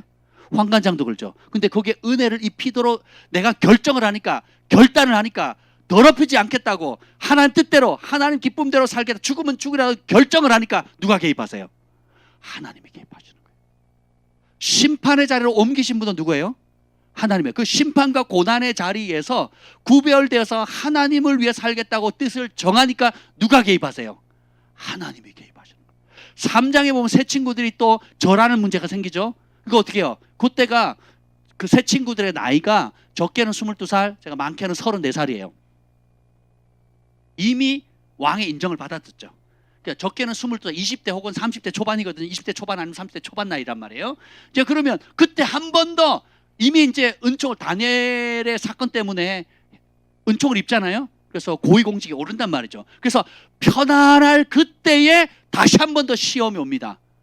느부갓네살이 금지상을 만들어 놓고 절하라 그러니까 해요 안 해요? 성공을 추구했더라면, 자기 자리 지키는 걸 추구했더라면, 절을 맨날 하는 것도 아니고 그때만 하면 되잖아요. 다 하니까 절을 하는 게 문제가 돼요? 절을 안 하는 게 문제가 돼요? 절을 안 하는 게 문제 되잖아요. 다 하니까 그냥 나도 묻혀서 하면 되잖아요. 그걸 해요 안 해요? 왜 그럴까요? 누구의 칭찬을 사모하니까, 누구의 인정을 받기를 원하니까, 누구 앞에 살기로 결정했으니까. 그걸 언제 결정해요? 15살 때, 처음 잡혀갔을 때, 바벨론 제국을 경험하기 직전에 가서 아예 첫 단추, 그렇게 해서 첫 것이 중요하고 첫 단추가 중요하고 첫 마음이 중요해요. 첫 사랑이 중요한 거예요. 복잡한 것 같아도 하나님은 우리가 몰랐을 때 말고 회개하고 성령 부어줌으로 첫사랑을 주신 그 자리를 그렇게 소중히 여기세요. 처음 하나님과 우리가 누렸던 그 사랑, 그리고 그 사랑 때문에 내가 처음 헌신했던 내 삶을 드립니다, 내 목숨 드립니다, 나의 전부를 드립니다, 나는 주님의 것입니다, 그 첫사랑의 자리, 첫 언약의 자리, 내가 처음으로 헌신한 그 자리를 주님께서 너무 소중히 여기시거든요. 3장이 그렇죠. 그리고 또 6장에 가면 다니엘이 또 그때 사자굴 사건 있죠. 한 달 동안 기도하지 마라. 그렇죠. 고미 같은 일이잖아요. 한 달 기도하지 말라 그랬더니 안 하면 되지 뭐. 근데 다니엘은 그때 나이가 80세입니다. 80세. 80세 혹은 81세 정도 되거든요. 기도가 종교 의식이면 쉬어요. 기도가 이 다니엘에게 있어서 종교 의식이면 한 달 쉬어도 상관이 없어요. 근데 다니엘에게서 기도는 뭐예요? 하나님을 사랑하는 표현이고 영적인 생명줄이에요. 다니엘이 처음에 꿈을, 느부갓네살 왕이 꿈을 꿨는데 자기가 꿈을 까먹었어요. 아무도 못 맞춰. 근데 오늘 2장 읽었죠? 누가 알려주세요? 하나님이 알려주시죠. 뭘 통해서? 환상을 통해서 알려주거든요. 근데 그 환상을 받기 전까지 뭐예요? 잘 모르시나 본데. 2장 봅시다. 17절 한번 봅시다. 17절. 16절 봅시다. 죽이려고 하니까 다 죽이려. 지금 보면 다니엘과 그 친구들의 상황은 지금 이 왕이 꾼 꿈 못 알아내면 어떻게 돼요? 죽어요. 사느냐 죽느냐예요. 그래서 지금 이미 응답받고 믿음으로 뭘 한 게 아니에요. 살려고 일단 좀 죽이는 거 멈춰달라 이렇게 얘기합니다. 죽이는 거 멈춰달라 해놓고 어떻게 해요? 살 길을 찾기 위해서 진짜 똥줄 타는 거죠, 한마디로. 그래서 다니엘이 16절부터 18절까지 읽어봅시다. 16절부터 18절 시작. 다니엘이 들어가서 왕께 구하기를 시간을 주시면 왕에게 그 해석을 알려드리다 하니라. 이에 다니엘이 자기 집으로 돌아가서 그 친구 하나냐와 미사엘과 아사랴에게 그 일을 알리고 하늘에 계신 하나님이 이 은밀한 일에 대하여 불쌍히 여기사 다니엘과 친구들이 바벨론의 다른 제자들과 함께 죽임을 당하지 않게 하시기를 그들로 하여금 구하게 하니라. 그들로 하여금 뭐 하게 했다고요? 그 말은 뭐예요? 뭐 했다는 거예요? 기도했다는 거죠. 본인도 기도하고 친구도 기도했죠. 뜻을 정한 사람, 구별되기로 자신을 더럽히기로 뜻을 정한 사람이 위기의 가운데 절대절명의 시간에 뭘 선택합니까? 도망가거나 다른 살궁리를 하지 않고 하나님 앞에 기도하기로 결정하거든요. 주님께서 그 기도를 어떻게 해요? 들으시죠. 어떻게 응답합니까? 19절 시작. 이에 이 은밀한 것이 밤의 환상으로 다니엘에게 나타나 보임에 다니엘이 하늘에 계신 하나님을 찬송하니라. 기도하니까 하나님께서 어떻게 해요? 은밀한 것을 밤에 뭘로 보였다고요? 환상을 보여주세요. 여러분, 제가 전에는 몰랐을 때 환상을 우습게 여겼어요. 꿈은 개꿈이고 환상은 심신미학자들이 갖는 그림이다 이렇게 생각을 했어요.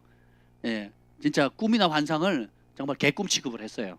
예, 그리고 뭐 제 주변에 있는 사람들이 꿈이다, 꿈꾼다, 뭐 환상을 본다, 뭐 입신했다, 천국 봤다, 지옥 봤다는 사람들 중에 멀쩡한 인간들이 많지 않았거든요. 예, 그러니까 야 저런 거면 나 안 한다. 그래서 제가 마음을 닫아버렸어요. 그런데 성경을 보니까 선지자들에게 하나님 말씀하시는 대표적인 방법이 뭐예요? 꿈과 환상이거든요. 보세요. 다니엘의 입장에서 한번 생각해 보세요. 다니엘 입장에서 자기가 억지로 그 바벨론의 제국에 와가지고 이제 하나님이 지혜를 줘가지고 그 중에서 독보적인 존재가 돼서 이제 어깨 피려고 하는데 피기도 전에 어떻게 아무 이유 없이 그냥 목이 잘릴 상황이 됐잖아요. 그때 목숨을 걸고 기도했더니 누가 응답해요? 하나님 평생 잊을 수 있어요, 없어요? 아, 내가 아무리 똑똑해도, 내가 아무리 열심히 해도, 내가 아무리 수고해도 왕이 기분 나쁘면 죽여 그러면 죽는구나. 여러분 직장에서 내가 아무리 열심히 해도 잘라 그럼 쫓겨나야 되는 거예요. 그리고 사업 계약을 다 하려고 했는데 큰 계약권을 하려고 했는데 당일 아침에 무효 그럼 어떻게 돼요? 닭 쫓는 개신세 되는 거예요. 결혼을 앞두고 막 뭐 약혼식까지 다 했는데 파혼된다든지 또 우리 인생에 정말 이건 100% 되는 건데 그 마지막 순간에 그냥 와르르 무너지는 경우가 있죠? 없어요? 있기를 원하세요? 네. 우리 삶에 그런 때가 있단 말이죠. 근데 보세요. 근데 그것의 해결자가 뭐예요? 모세도 어려움 뭐합니까? 무릎 꿇죠. 엘리야도 어려움 뭐합니까? 무릎 꿇죠. 엘리사도 무릎 꿇죠. 예수님도 무릎 꿇죠. 다니엘과 그 세 친구도 어려우니까 어떻게 해요? 무릎 꿇죠. 그러니까 마지막 이 3장의 다니엘의 용광로 세 친구들이 용광로 뿔에 직결했을 때도 타협하지 않고 구별된 삶을 살고 다니엘이 80세가 되어서 모든 걸 다 누렸으니 그 마지막 시점에도 어떻게 해요? 구별되어서 하나님 앞에 무릎 꿇는 것을 목숨으로 여기는 거예요. 다니엘의 기름 부음 또 다니엘의 은총을 우리가 구하는데 실제로 다니엘이 어떤 대가를 지불했는지에 대한 관심 없고 다니엘이 무엇을 누렸는지에만 관심이 있어요. 이게 불행입니다. 교회가 또 성도들이 또 설교자들이 말씀을 전할 때 다니엘이 무엇 때문에 하늘에 그렇게 초자연적인 은총을 입었는지, 어떤 대가를 지불했는지 그 열쇠에 관심이 있는 게 아니라 그 대가 지불 이후에 오는, 대가 지불은 얘기하지 않고 그 이후에 오는 콩고물만, 열매만, 다니엘처럼 지혜롭고 총리가 되고 왕조가 3번 바뀌어도 흔들리지 않고 부와 명예를 누리다가 마지막까지 잘 살았다, 할렐루야, 그 혜택만 원한다는 거죠. 이게 뭐예요? 주술입니다. 주술. 우상이에요. 우상. 성경은 일관되게 뭐예요? 다니엘은 지혜를 구하지 않았어요. 성공도 구하지 않았습니다. 그리고 몇 번에 걸쳐서 돈과 명예를 주거든요. 안 받겠다 그러거든요. 안 받는다 그랬는데 왕이 너무 고마워하니까 강제로 줘요. 그리고 그 자리 안 하겠다 그러는데 강제로 그냥 총리를 자리를 맡긴다니까요. 당신보다 뛰어난 사람 없다 하고서. 이렇게 되셔야 돼요. 이렇게. 우리가 돈을 쫓아가면요 망합니다. 요셉도 총리가 됐을 때 돈에 관심 없거든요.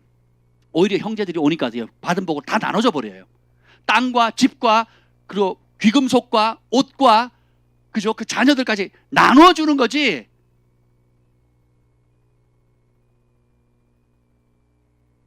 네. 느헤미야도 그러죠. 자기가 받은 권력과 또 받은 영향력을 가지고 폐허가 된 예루살렘 성, 시온 성, 하나님의 거하실 처소가 되는 그것을 회복을 위해서, 하나님의 집을 회복하기 위해서, 하나님의 집을 짓기 위해서 전부 다 투자하죠. 다윗도 그러죠. 왕이 되고 나니까 하는 게 뭐예요? 하나님의 집 짓겠다는 거죠. 그래서 본인이 못하니까 다음 세대, 자식의 세대까지 이르러가지고 먼저 그의 나라와 그의 의를 거죠. 그 이유가 나중에 나옵니다. 근데 이런 모든 것, 참 이게 보이셔야 돼요. 내가 지금 무엇을 추구하고 있는가. 이 고난의 시기를, 고난의 시간을 하나님의 시간으로 바꿀 수 있어요. 근데 이게 이 시각이 안 바뀌면 고난은 계속됩니다. 언제까지요? 죽을 때까지. 왜요? 그 뜻을 모르니까 엉뚱한 데서 헤매는 거예요. 고난이 없어야 행복할 거라고 계속 속고 사는 거예요. 그래서 좀 더 좋은 직장, 내가 불행한 거는 직장이 나빠서 그래. 내가 불행한 이유는 월급이 적어서 그래. 내가 불행한 이유는 집이 작아서 그래. 내가 불행한 이유는 다른 사람들도 좋은 차를 못 타고 다니기 때문에 그래. 내가 불행한 이유는 다른 사람처럼 학벌이 딸려서 그래. 그렇지 않아요, 여러분. 그래서 주님께서 뜻을 정하니까 놀라운 은혜를 주시죠. 1장 17절 봅시다. 이렇게 구별되기로 뜻을 정하니까 주님께서 주신 은총이 있어요. 1장 17절 읽겠습니다. 시작. 하나님이 네 소년에게 학문을 주시고 모든 서적을 깨닫게 하시고 지혜를 주셨으니 다니엘은 또 모든 환상과 꿈을 깨달아 알더라. 우린 거꾸로 읽어요. 마치 이거를 다니엘과 그 세 친구가 하나님 학문도 주시고 지혜도 주시고 꿈과 환상도 깨달을 수 있는 영적인 은사도 주세요. 그래서 응답받은 것처럼 읽어요. 그렇지 않죠. 그거는 구하지도 않은 거다. 구하지도 않은 건데 주셨어요. 그 진짜 구한 건 뭐예요? 8절에 다니엘에서 뜻을 정해서 자기를 더럽히지 않겠다. 바벨론 왕이 주는 세상의 것, 다른 이방신에게 바쳐진 그 더러운 것, 하나님이 주신 것만 먹겠다. 하나님 주시지 않은 세상의 것들, 아무리 맛있고 아무리 최고급 스테이크에 최고급 와인을 준다 할지라도, 최고급 음식을 준다 할지라도, 육삼 빌딩의 뭐 음식이든 롯데 호텔에서 주는 뷔페든 우리나라 최고의 음식이라도 하나님 주신 거 아니면 난 안 받겠다. 야, 쉽지 않습니다. 근데 어떻게요? 이 일에요. 뭘 걸어야 돼요? 목숨을 걸어야 돼요. 15살 새 친구가 목숨을 걸죠. 그 다음에 22살 혹은 34살에 용광로 불 앞에서 목숨 걸지요. 80세가 됐어요. 인생을 마무리할 시점에도 보면 어떻게 해요? 다니엘이 목숨을 걸어요. 뜻을 정한다는 것은 목숨을 걸지 않으면요 못 갑니다. 하나님의 기쁨 되는 삶, 그리고 하나님께 인정받는 삶, 그리고 하나님 나를 이 땅에 보내신 그 부르심을 이루는 그 일은 뜻을 정해야 되는데 어느 정도 뜻을 정했느냐? 거기에 내 목을 겁니다. 해야 통과해요. 근데 교회에서 많은 사람들이 꼭 그렇게 해야 돼요, 목사님? 다른 사람은 그렇게 안 하고도 권사님, 장로님 잘 하던데. 지나친 거 아니에요? 미친 거 아니에요? 예, 미쳐야 돼요. 보통 사람 보기에 지나쳐야 됩니다. 주님 외에 주님께 미치지 않으면 세상에 미쳐요. 주님께 미치지 않으면 각종 중독에 빠집니다. 주님만큼 거룩한 분이 어디 있습니까? 주님만큼 우리를 사랑하는 분이 어디 있어요? 주님만큼 우리를 위해서 목숨 내어준 분이 어디 있습니까? 주님만큼 우리를 챙겨주는 분이 어디 있어요? 주님만큼 우리에게 공급해 주시고 우리를 책임져 주시는 분이 어디 있습니까? 주님 외에 목숨 걸 데가 어디 있어요? 주님 외에 중독될 거리가 어디 있습니까? 주님 외에 돈 쓸 곳이 어디 있어요? 주님 외에 가치 있게 시간을 쓸 곳이 어디 있습니까? 여러분, 속는 거예요, 속는 거. 열심을 내고 예수님께 사랑에 빠져서 미치는 게 정상이어야 되는데 안 미친 걸 정상으로 생각하고 미친 것을 비정상으로 보는 거예요. 그러니 구원받을 자가 적다고 하는 거예요. 그러니 주님께서 이 생명의 길이 좁다 하셨고 사람들이 넓은 길, 편안한 길 간다고 얘기하는 거예요. 근데 다니엘과 그 세 친구들은 하나님께 주시는 그 선물을 원하는 게 아니라 하나님 그분 자체를 구하잖아요. 그랬더니 주님께서 어여삐 여기셔서 환관장의 마음도 움직여 주시고 그리고 특별한 선물을 주시죠. 자, 봅시다. 네 소년에게 뭘 주세요? 학문을 주셔요. 누가? 17절에 보면 하나님이 주세요. 그럼 모든 서적, 수학책, 영어책, 물리학책, 천문학책, 식물, 동물, 바이오, 그러면 하이테크놀로지 어떤 종류의 책을 줘도 이해가 되는 거예요. 여러분도 그런 은혜가 있죠? 영어책 읽으면 이해가 되십니까? 불어책 읽으면 이해가 되세요? 안 되죠. 공학도들이 읽는 책, 카이스트 대학원생들이 읽는 책 읽으면 이해가 되세요? 안 되죠. 근데 보세요. 하나님께서 바벨론 제국에 쓰는 그 어마무시한 그 도서관에 있는 어마무시한 책들을 어떤 책이든지 읽으면 이해가 되는 거예요. 네 소년 모두에게 준 거예요. 뭐 했으니까? 뜻을 정했죠. 이 말은 뭐냐면 땅의 세계, 이성의 세계의 자연계의 영역을 정복하는 겁니다. 탁월한 천재적인 기질을 준 거죠. 근데 거기서 끝나지 않아요. 봅시다. 근데 다니엘에게는 더 큰 은혜를 주십니다. 다니엘은 또 읽어봅시다. 다니엘은 또 시작. 다니엘은 또 모든 환상과 꿈을 깨달아 알더라. 세 친구와 다니엘의 차이가 여기에 있습니다. 그리고 바벨론 제국의 지혜자들과 현인들과 다니엘의 극명한 차이가 여기서 벌어져요. 그 바벨론 제국의 지혜자들은 학문과 그다음에 그 점성술, 천문학, 그리고 수학 또 여러 가지 것들에 탁월했죠.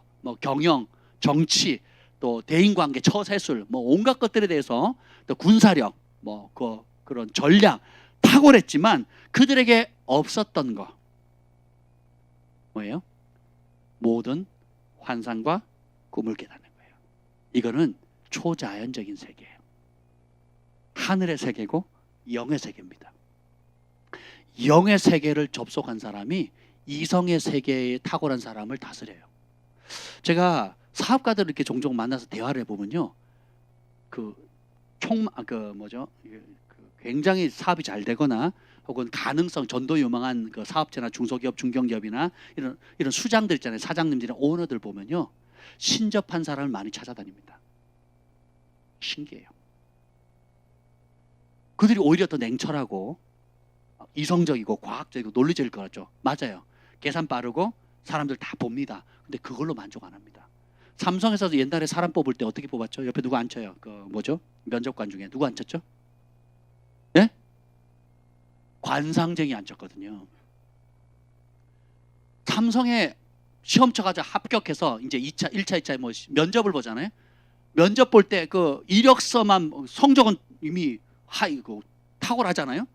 탁월한데 그걸로 뽑는 게 아니고 1차, 2차 면접할 때 면접관들이 있어요. 그 중요 그 면접관들 있죠. 근데 그 옆에 제일 옆에 누굴 세워요? 관상쟁이를 세웠거든요. 관상쟁이. 최종 결정을 누가 해요? 관상 보는 사람이 했다니까. 관상 보는 사람. 그러면 대통령은 또 안 그러냐? 버락 오바마 대통령은요, 그 신접한 사람들, 그 영적인 사람들 좋아했거든요. 오프라 윈프리 쇼 나오는 사람들 보세요. 신접한 사람들이 다.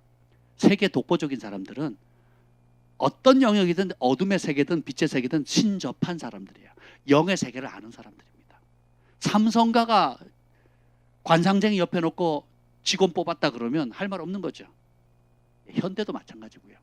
예, 요즘은 안 그럴 겁니다. 현대는 예전에는 그 일본에 가 그 어떤 사업의 구상이 안 떠오르면 일본에 가가지고 일본 신사 이런 데 들어가가지고 거기서 이제 신접하는 겁니다. 그래서 거기서 아이디어를 얻거든요. 연예인들은 또 어떻습니까?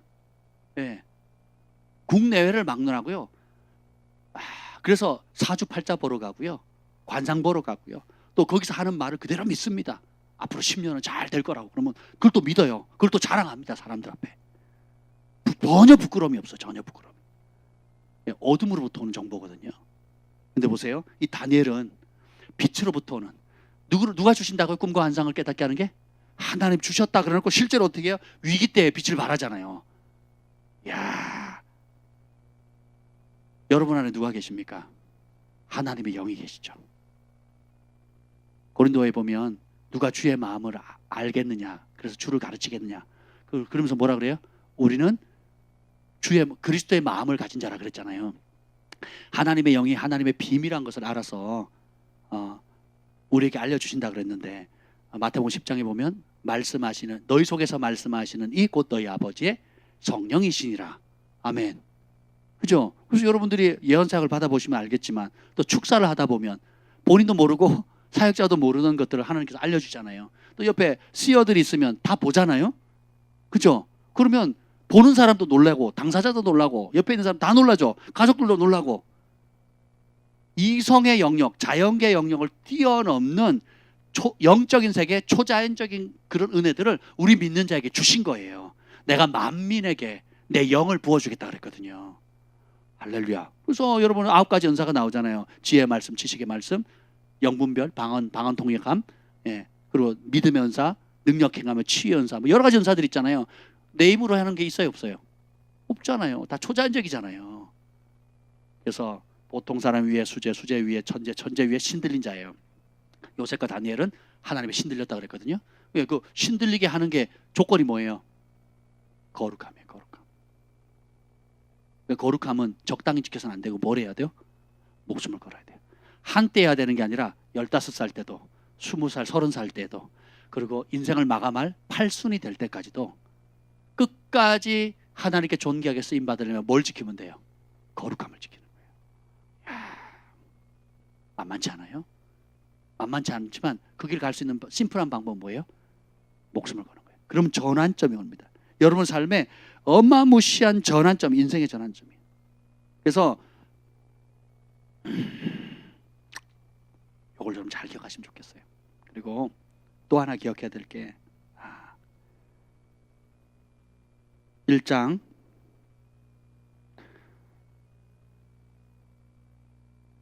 7절 읽어봅시다. 1장 7절 읽어보겠습니다. 이게 7절 시작.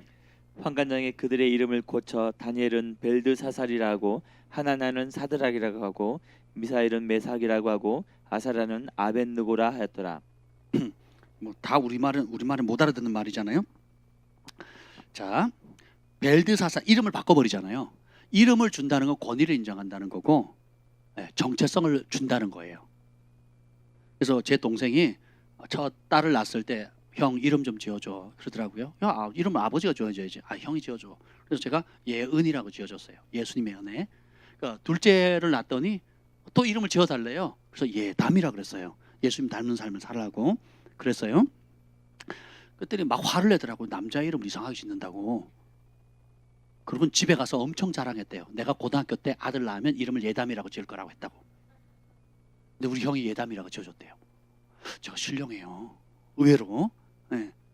그리고 우리 에셀이랑 에브라임, 이름 지어줬잖아요. 그죠? 에셀이 하나님의 도움이라는 뜻이거든요. 에브라임은 갑절의 기름 부음이란 풍성하다는 뜻이에요. 네. 근데 딱 그 에셀이가 이름을 요청하자면 하나님 주셨거든요. 그리고 에브라임도 지금 임세 말씀 받자마자 그냥 그 둘째가 잉태됐다는 그 말을 받자마자 이름을 주시더라고요. 요청한 게 아니에요. 딱 갑절의 기름 부음. 에브라임인데 에브라임. 할렐루야. 누군가로부터 이름을 요청한다는 것은 뭐예요? 정체성을 주는 거거든요. 그래서 아브라라는 람에서 아브라함이 되죠. 사레에서 사라가 되고 야곱에서 이스라엘이 되죠. 그렇죠? 그 이름이 뭐예요? 그 사람의 존재 자체를 얘기하는 겁니다. 똥 그러면 똥인 거예요. 똥스러운 거예요. 근데 다이아몬드 벌써 좀 이상하잖아요. 고급스러워 보이잖아요. 그죠? 왜 다이아몬드를 보고 똥이라고 안 그럴까요? 왜 똥을 보고 다이아몬드라고 이름을 안 지어줬을까요? 이름 자체에 정체성이 담겨져 있거든요. 그렇죠? 그래서 여러분들이 성경에 여러분 개인 이름도 있지만 성경에 여러분이 부르심과 일치하는 이름을 갖는 것도 굉장히 좋습니다. 근데 보세요. 바벨론을 끌려가자마자 제일 먼저 한 게 뭐예요? 이름 바꾸는 거거든요. 자, 벨드사살의 뜻이 뭐냐면 벨이여 그의 생명을 보호하소서. 그러니까 바벨론의 최고의 신은 마르둑이에요. 마르둑 신이었는데 그 외에도 온갖 전 세계 잡다한 신들이 다 있어요. 벨이라고 하는 신이 있어요. 벨이라는 신이 그의 생명을 보존해달라. 그래서 다니엘의 이름을 벨드사살이라고 합니다. 그럼 사드락은 아쿠의 명령이라고 해요. 아쿠라는 또 신이 있어요. 그다음 메삭은 누가 아쿠 신인가? 아쿠 같은 신이 누군가? 이런 뜻이에요. 비길 자 없다. 뭐 이런 뜻이에요. 아벤느고는 느보의 종이라는 뜻이에요. 아벤느고, 느보도 신이다. 그러니까 이 정확한 것들은 그 뜻은 알지 못하지만 그 느부가 그 당대 바벨론 제국에서 가장 인기 있는 신들이에요. 그래서 그렇게 잘 되라 이렇게 돼요. 그렇게 잘 되라 하고 이름을 좋은 의미로 바꿔준 거죠. 근데 보세요. 이름을 바뀌었다고 해서 정체성까지 포기하지 않았어요. 이게 굉장히 중요합니다. 이름은 내가 힘이 없어서 바벨론 사람들이 강제로 내 이름을 개명을 했지만 그 이름을 바꾸는 너는 바벨론 사람처럼 살아라. 바벨론에 있는 신들을 섬기며 살아라. 애굽에 있었던 430년 동안 이스라엘 백성들이 애굽의 우상을 섬기고 살았던 것처럼 너네가 바벨론을 왔으니까 바벨론 이스라엘의 신은 죽었잖냐. 예루살렘 초토화될 때 못 도왔잖냐. 너네들 바벨론 포로 잡혀갈 때 못 도와줬잖냐. 무기력한 하나님 아니냐. 그러니까 이 마르둑 신과 그 아래에 있는 여러 신들이 있으니까 너희가 풍요의 신을 섬겨라. 쾌락의 신을 섬겨라. 재물의 신을 섬겨라. 또 명예의 신을 섬겨라. 또 온갖 너희들이 필요한 다산의 신을 섬겨라. 신을 섬기라고 그 이름을 줘버린 거예요. 사회와 그리고 시스템은 나에게 그렇게 타이틀을 부를지 모르지만 이 다니엘과 그 세 친구들은 그 속 사람을 나는 하나님을 경외하는 자다라는 것을 안 버립니다. 그래서 다니엘은 뭐예요? 하나님은 심판자다. 그래서 하나님의 심판의 통로, 심판을 선포하고 또 이런 절망의 상황 속에서도 하나님을 경외하면 이런 은총을 받는다는 걸 삶으로 본이 되잖아요. 이 고난의 시기가 하나님의 시간으로 바꿀 수 있는 샘플이 되거든요. 다니엘이. 그 시대뿐만 아니라 그 이후에 있는 모든 주님이 오시는 그날까지 이 다니엘의 삶은 고난을 받고 있는 주의 백성들 가운데 엄청난 위로와 소망이 될 것입니다. 하나님은 그 고난의 시간의 주관자이시고 고난 가운데서도 그를 경외하는 자를 붙들어 주시고 은총을 주시고 오히려 그런 구별된 거룩한 종들을 통해서 하나님의 뜻을 이루시는 분이라는 겁니다. 하나냐는 여호와의 자비하심이고 여호와는 자비하시다 이런 뜻이고 미사엘은 누가 하나님 같은가. 근데 이 미사엘이 누가 하나님 같은가를 메삭이라고 바꿔버렸잖아요. 누가 아쿠신 같은가 이렇게 바꿔버린 거예요. 기분 나쁘죠. 그렇죠? 만약에 여러분이 아들을 낳았는데 이름을 예찬이라고 지었어요. 예찬, 예수님을 찬양해라. 근데 누가 와가지고 이름 바꾸는 거예요. 뭐 예를 들면 바카스를 찬양해라, 술신을 찬양해라, 뭐 이렇게 바꾸면 박찬으로 하면 어떻게 돼요? 바카스를 찬양해라. 바카스가 술신이라고 그랬잖아요. 예. 아니면 뭐 또 메두사를 찬양해라, 뭐 이러면 메두사가 뭔지 모르세요? 뱀이잖아요. 그 그리스 로마에 나오는 그 신하들 있잖아요. 그럼 여러분 기분이 어떻겠어요? 되게 안 좋겠죠. 근데 보세요. 아사랴는 여호와께서 도우셨다.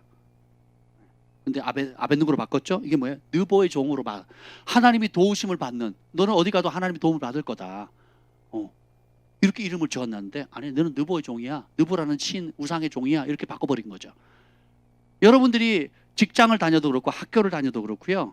사회생활을 하거나 사업을 하면요. 세상의 영이 와서 여러분 정체성을 바꿉니다. 돈 벌어야지. 돈이 최고지. 돈. 괜찮아요? 좀 벌었으면 명예를 얻어야 돼요. 명예를. 아니면 가족이 중요하잖아. 가족이 단란한 가정이 중요하잖아. 응? 정체성을 바꿔버려요. 야, 너 한 맺힌 거 있잖아. 한 풀이 해야지, 한 벌이.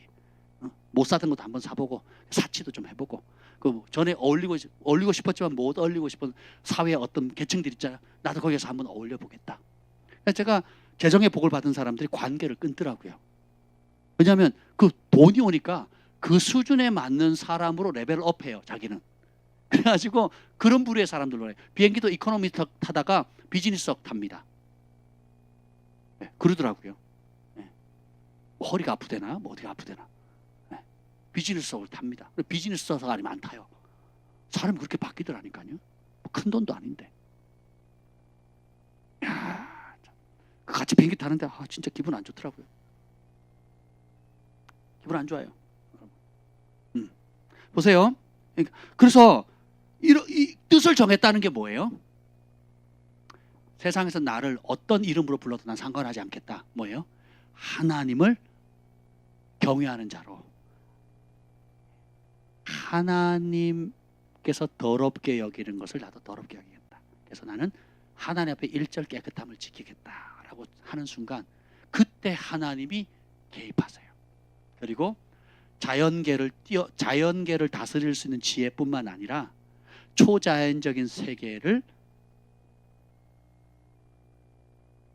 보고 듣고 알고 내 것으로 현실 세계에 풀어놓을 수 있는 권세를 주는 거예요. 놀랍습니다. 여러분 이 세계를 맛보면 다른 세계가 열려요. 정말. 그러니까 우리가 고난을 견디죠. 그러니까 우리가 믿음의 선한 싸움을 싸우는 거죠. 하나님이 진짜시구나. 진짜 약속하신 그대로 역사하시는구나 라고 알게 되는 거죠. 그러면 이렇게 알게 되면 삶의 목적이 바뀌어요. 전에는 고난이 빨리 끝났으면 좋겠어요. 근데 보세요. 이 70년이 차서 돌아가거든요. 그러니까 돌아가라니까 안 가는 사람도 태반이에요. 태반. 안 가. 간 사람은 5만 명밖에 안 돼요. 5만 명. 돌아간 사람 5만 명. 뭐 거기서 좀 더 붙이면 뭐 몇몇 명 되지도 않습니다. 그러니까 많아야 10만 명 되려나? 얼마 안 돌아가요. 갔더니 이전의 영광이 이후의 영광이 이전의 영광을 잊게 할 정도로 찬란할 거다라고 예언했거든요. 막상 갔더니 성전 짓다가 한 십몇 년 또 반대 세력들이 있어가지고 성벽도 못 지고 그냥 스탑. 그리고 우여곡절 끝에 한 수십 년간 해가지고 지었어요. 예전에 솔로몬의 성전하고는 비교도 안 되는 거예요. 너무 초라한 거예요. 아니 우리가 이러려고 왔나? 이러려고 그 바벨론의 그 뿌리를 놓고 다시 왔나? 이런 질문이 생기죠. 그래서 참 하나님께서 다니엘을 통해서 놀라운 일들을 말씀하십니다. 이 보시죠. 2장 34절 35절. 그 느부갓네살 왕이 본 꿈을 얘기를 합니다. 그 다니엘이 해석을 하는데 머리는 금이고 가슴과 팔은 은이고 배와 넓적다리는 노시고 종아리는 쇠고 발가락은 뭐 쇠와 진흙이고 근데 손대지 아니한 돌이 뜹니다. 34절 35절 시작. 또 왕이 보신즉 손대지 아니한 돌이 나와서 신상의 새와 진흙에 발을 쳐서 부서뜨림에 그때 새와 진흙과 놋과 은과 금이 다 부서져 여름 타작 마당의 겨같이 되어 바람에 불려 간 곳이 없었고 우상을 친 돌은 태산을 이루어 온 세계에 가득하였나이다. 순금은 그 느부갓네살 왕의 그 바벨론 제국을 얘기하는 거고요. 그 다음에 가슴과 두 팔은 페르시아 제국, 그 다음에 배와 넓적다리 노은 그리스 제국, 그 다음에 종아리와 새는 로마 제국을 얘기합니다. 누구나 다 동의하는 거예요, 역사적으로. 근데 각 시대의 최고의 전성기를 여러분 유튜브에 가서 바벨론 제국 한번 쳐보세요. 장난 아닙니다. 공중정원이 있었어요. 공중정원이라고. 그게 뭐 세계 뭐 7대 불가 사이에 뭐 들어가는 하여튼 기가 막힌 것을 광야에 수로를 내 가지고요. 아주 그 정원을 만들어 버렸어요. 그러니까 난공불락성인데 하루아침에 전멸돼. 하루아침에 뒤집어지거든요. 예언한 그대로. 근데 보세요. 그런 제국도 바벨론, 그다음에 바벨론을 꺾은 게 페르시아, 페르시아를 꺾은 게 그리스 다음이 로마거든요. 근데 산에서 사람의 손이 닿지 않은 뜨인 돌이 와가지고 그 제국을 빵 치니까 어떻게 돼요? 타작만에 마당에 가루처럼 흔적도 없이 사라져 버렸다 그랬죠. 지금 바벨론이 어디 있습니까? 페르시아는요? 로마 제국 있습니까? 없죠. 사라져버려요. 근데 성경은 그런 역사 속에 그리스 로마 신화에 나오는 그런 어마무시한 역사, 그 후손들이 지금도 그걸 굉장히 자부심을 갖고 있잖아요. 근데 그 찬란한 영광은 다 사그러지고 없죠. 근데 그 모든 왕조들, 바벨론, 페르시아, 그리스, 로마 역사상에 있었던 이런 제국들을 주님께서 친도를 라고 얘기하는데, 그 제국들을 두 자로 뭐라 그러냐면 35절에 보면 우상을 친돌이라 그러죠. 이 제국들이 뭐예요? 우상이에요. 우상. 당시대 이름만 바꿔 있고 강조점만 다르지만 하나님 보시기엔 다 뭐예요? 바벨론도 우상이고, 페르시아도 우상이고, 그리스도 우상이고, 로마도 우상이에요.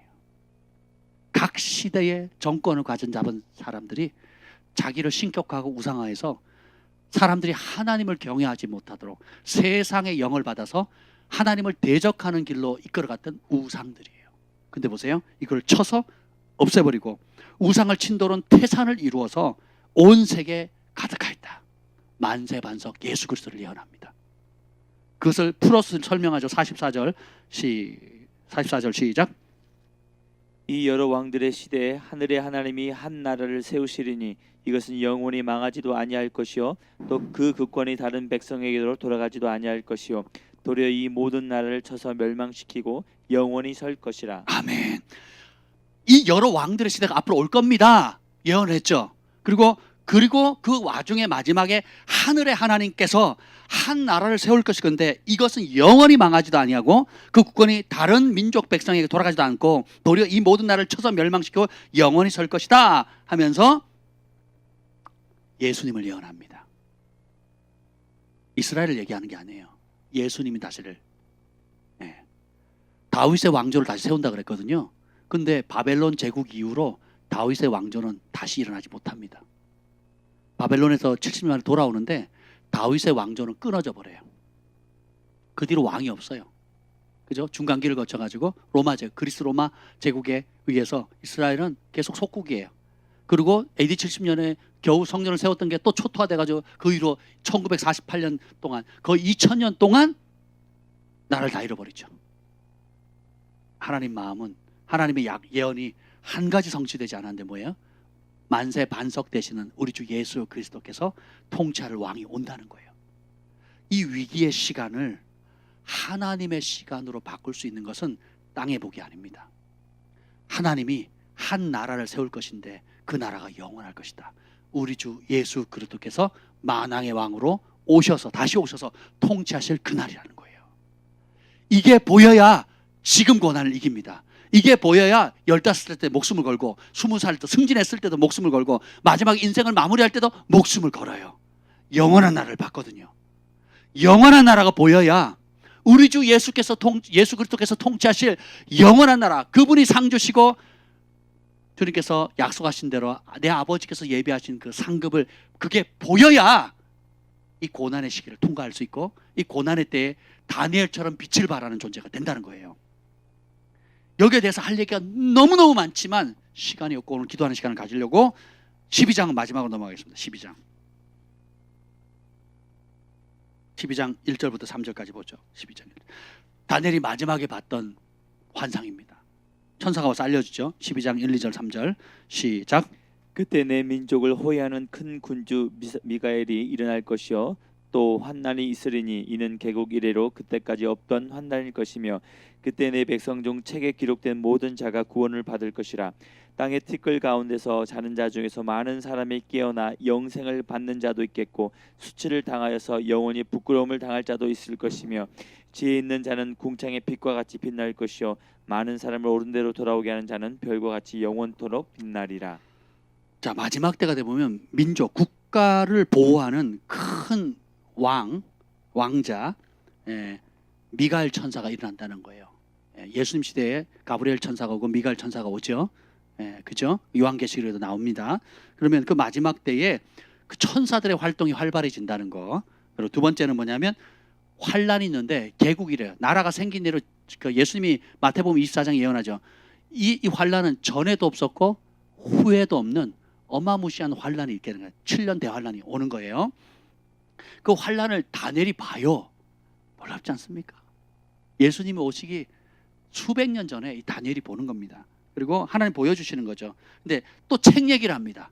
1절에 보면 내 백성이, 백성들 중에, 백성들 전부 다가 아니에요. 백성들 가운데에 청함을 받은 자들 가운데 예수님을 주인으로 모신 자, 뜻을 정한 자들을 책에, 생명책에 기록된 모든 자가 구원을 받는 거예요. 그러면 2절에 보면 땅에 티끌, 죽어서 흙이 됐죠. 흙으로 다 돌아간 자들 가운데 많은 사람들 깨어서 부활한다는 거예요. 두 가지 부활이에요. 영생을 받는 자가 있고, 또 하나는 수치, 어떤 수치? 영원히 부끄러움을 당할 자도 있다라는 거. 이걸 본 거예요, 다니엘이. 그러면 어떻게 살아야 되겠느냐? 이 고난의 때에,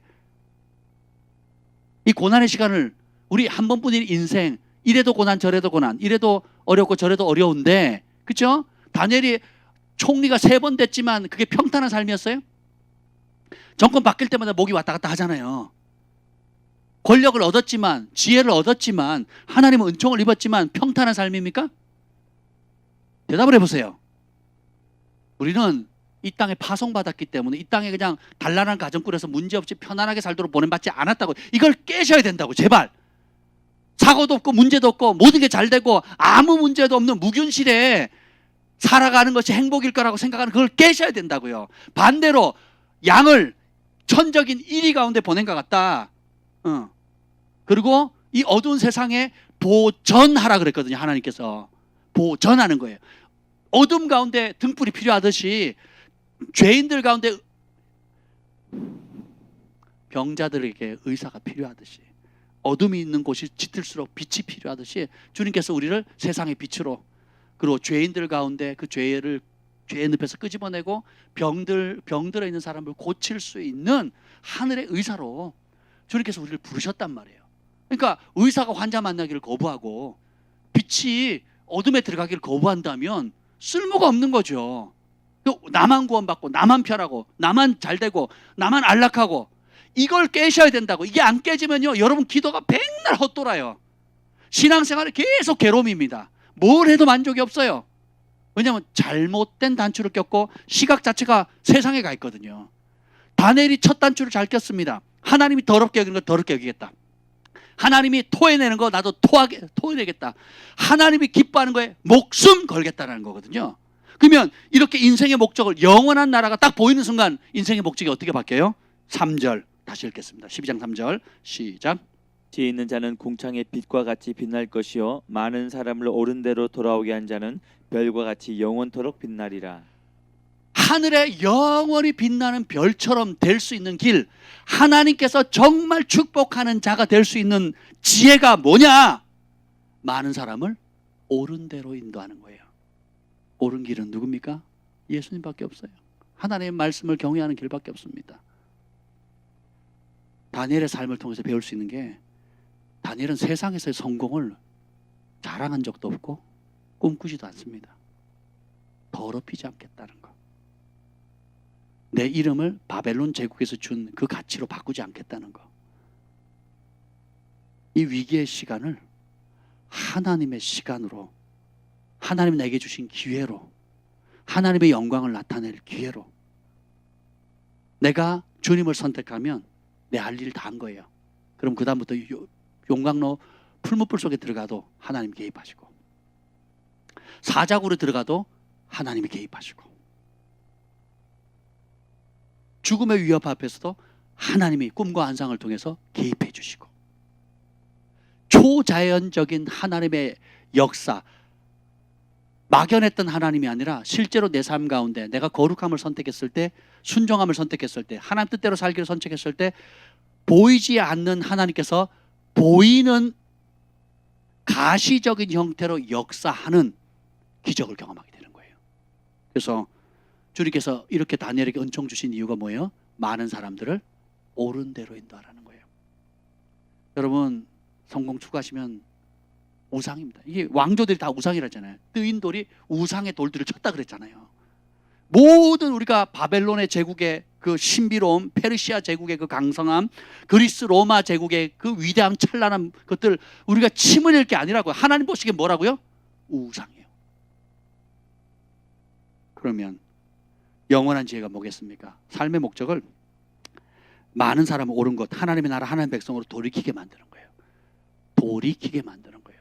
내가 지금 있는 그 사업장에서 승진하는 게 아니고, 또 내가 잘 해가지고 내만의 사업을 해가지고 돈 많이 버는 게 목적이 아니고 지금 있는 자리에서 여러분 만나는 사람을 옳은 길이신 예수님께로 인도하는 거예요. 돌이키도록 중보하고 돌이키도록 섬기고 돌이키도록 복음을 전하고 듣든지 안 듣든지 사랑으로 섬기고 내가 좀 손해볼지라도 내가 좀 수익을 못 보더라도 내가 원하는 속도대로 가지 못해도 내가 원하는 방식대로 풀어지지 않더라도 뜻을 정한 다니엘과 그 세 친구처럼 하나님의 기쁨 되겠습니다. 하나님 내게 많은 사람을 예수님께로 인도할 수 있는 은혜를 주세요. 그런 초자 내 힘으로 할 수 없기 때문에 성령님 오셔서 하늘의 신령 은사를 부어주시고 다니엘에게 꿈과 환상으로 하늘의 비밀을 알려주신 것처럼 저는 내 삶 가운데 나를 향한 그리고 내가 만나는 사람, 내가 중보하는 사람, 내 가족과 내게 맡겨진 그 사명에 늘 만나는 사람들에게 주님의 계획을 볼 수 있도록 지혜와 계시형을 부어주시옵소서. 이게 은혜입니다. 그럼 여러분이 건강에도 감사, 아파도 감사, 또 모든 삶의 위기나 이 고난의 상황에서도 하나님이 왜 그 자리에 두셨는지가 보이기 시작해요. 그리고 여기서 불평거리나 원망거리가 아니고 이 동일한 고난의 장소에 있는 이 사람들을 옳은 길로 인도하라고 나를 보내셨구나. 대부분 다 돈의 종으로 살아가는데 나도 돈이 필요하고 나 돈을 많이 벌고 싶은데 이게 중요하지 않구나. 그러면 돈보다 중요한 게 영혼이잖아요. 그러면 거기에 오히려 거기에 구애받지 않고 이 어려운 상황 가운데 나누어 주는 거죠. 베풀어 주는 거죠. 그리고 내가 사람을 대할 때 이 사람이 나에게 줄 수 있는 유익이나 혜택이나 기능이나 이런 것보다 그 인격 존재 자체를 귀하게 여기고 불쌍히 여기고 구원해야 될 대상, 중보해야 될 대상, 지옥에서 끄집어내서 천국으로 이끌어야 될 대상으로 본다면 그 사람은 어떻게 해요? 하늘의 별과 같이 빛나는 하나님 보시기에 아주 존귀한 사람이 되는 겁니다. 이해하지 못할 환경, 또 환난, 고통, 포로 생활, 억울한 일, 여러분이 지금 직면하고 있는 각기 다양한 상황 속에서 오늘 말씀을 나눴던 것처럼 하나님이 시간을 정해놓으셨다. 그리고 하나님이 주신다. 하나님이 지혜 주시죠. 또 왜 이런 상황에 주님께서 나를 두셨는가? 그런 상황에 처해 있는 사람들은 그런 상황 속에 들어가야만 만날 수 있어요. 여러분이 처해 있는 상황은 여러분이 처해 있는 상황 속에 직면하고 있는 사람들을 실제로 그 상황에 들어가야지만 그런 사람들을 만나고 그 마음을 헤아려 줄 수 있거든요. 이게 하나님의 지혜입니다. 그래서 지금 있는 그 자리에 주님을 초청하시길 바랍니다. 오늘 말씀이 여러분에게 좀 와닿으세요? 고난의 시간을 하나님의 시간으로 바꿀 수 있습니다. 그리고 주님은 우리의 시시콜콜한 성공에 관심 있는 게 아니고 우리의 마음이 온전히 주님께로 향하기를 원하세요. 그러면 어디다 집어넣어도 어떤 환경 속에 어떤 어려움 속에 집어넣어도 그 자리가 바로 하나님의 영광을 나타낼 수 있는 기적의 무대가 되는 거예요. 많은 사람을 옳은 대로 인도하는 것. 그래서 이후에 부활의 날, 수치스러운 부활이 아니라 영광스러운 생명의 부활로 맞이할 수 있도록 준비하는 것, 그리고 그걸 알지 못하는 사람들에게 그 놀라운 기쁜 소식 예수님을 전해서 지옥을 비우고 천국으로 채우는 그 일에 여러분이 가지고 있는 재능, 은사, 직업, 그리고 각종 여러 가지 하나님 주신 영향력과 이런 모든 걸 통해서 주께로 옳은 길로 인도하시길 예수님으로 축복합니다. 그 관점을 보면요, 버릴 게 하나도 없어요. 감사 덩어리, 감사 덩어리. 아멘. 오늘 이 말씀을 좀 여러분들이 좀 마음에 되뇌면서 하나님께서 정한 시간, 그리고 나를 둘러싸고 있는 내가 원치 않는 환경과 또 정해진 시간들, 그리고 내가 그런 상황 속에서 어떻게 뜻을 정할 것인가, 주님의 마음이 부어지길 축복합니다. 다니엘의 마음이 부어지기를 축복합니다. 두 손을 높이 듭시다. 높이 들고 주의 이름을 3번 부르짖고 기도하겠습니다.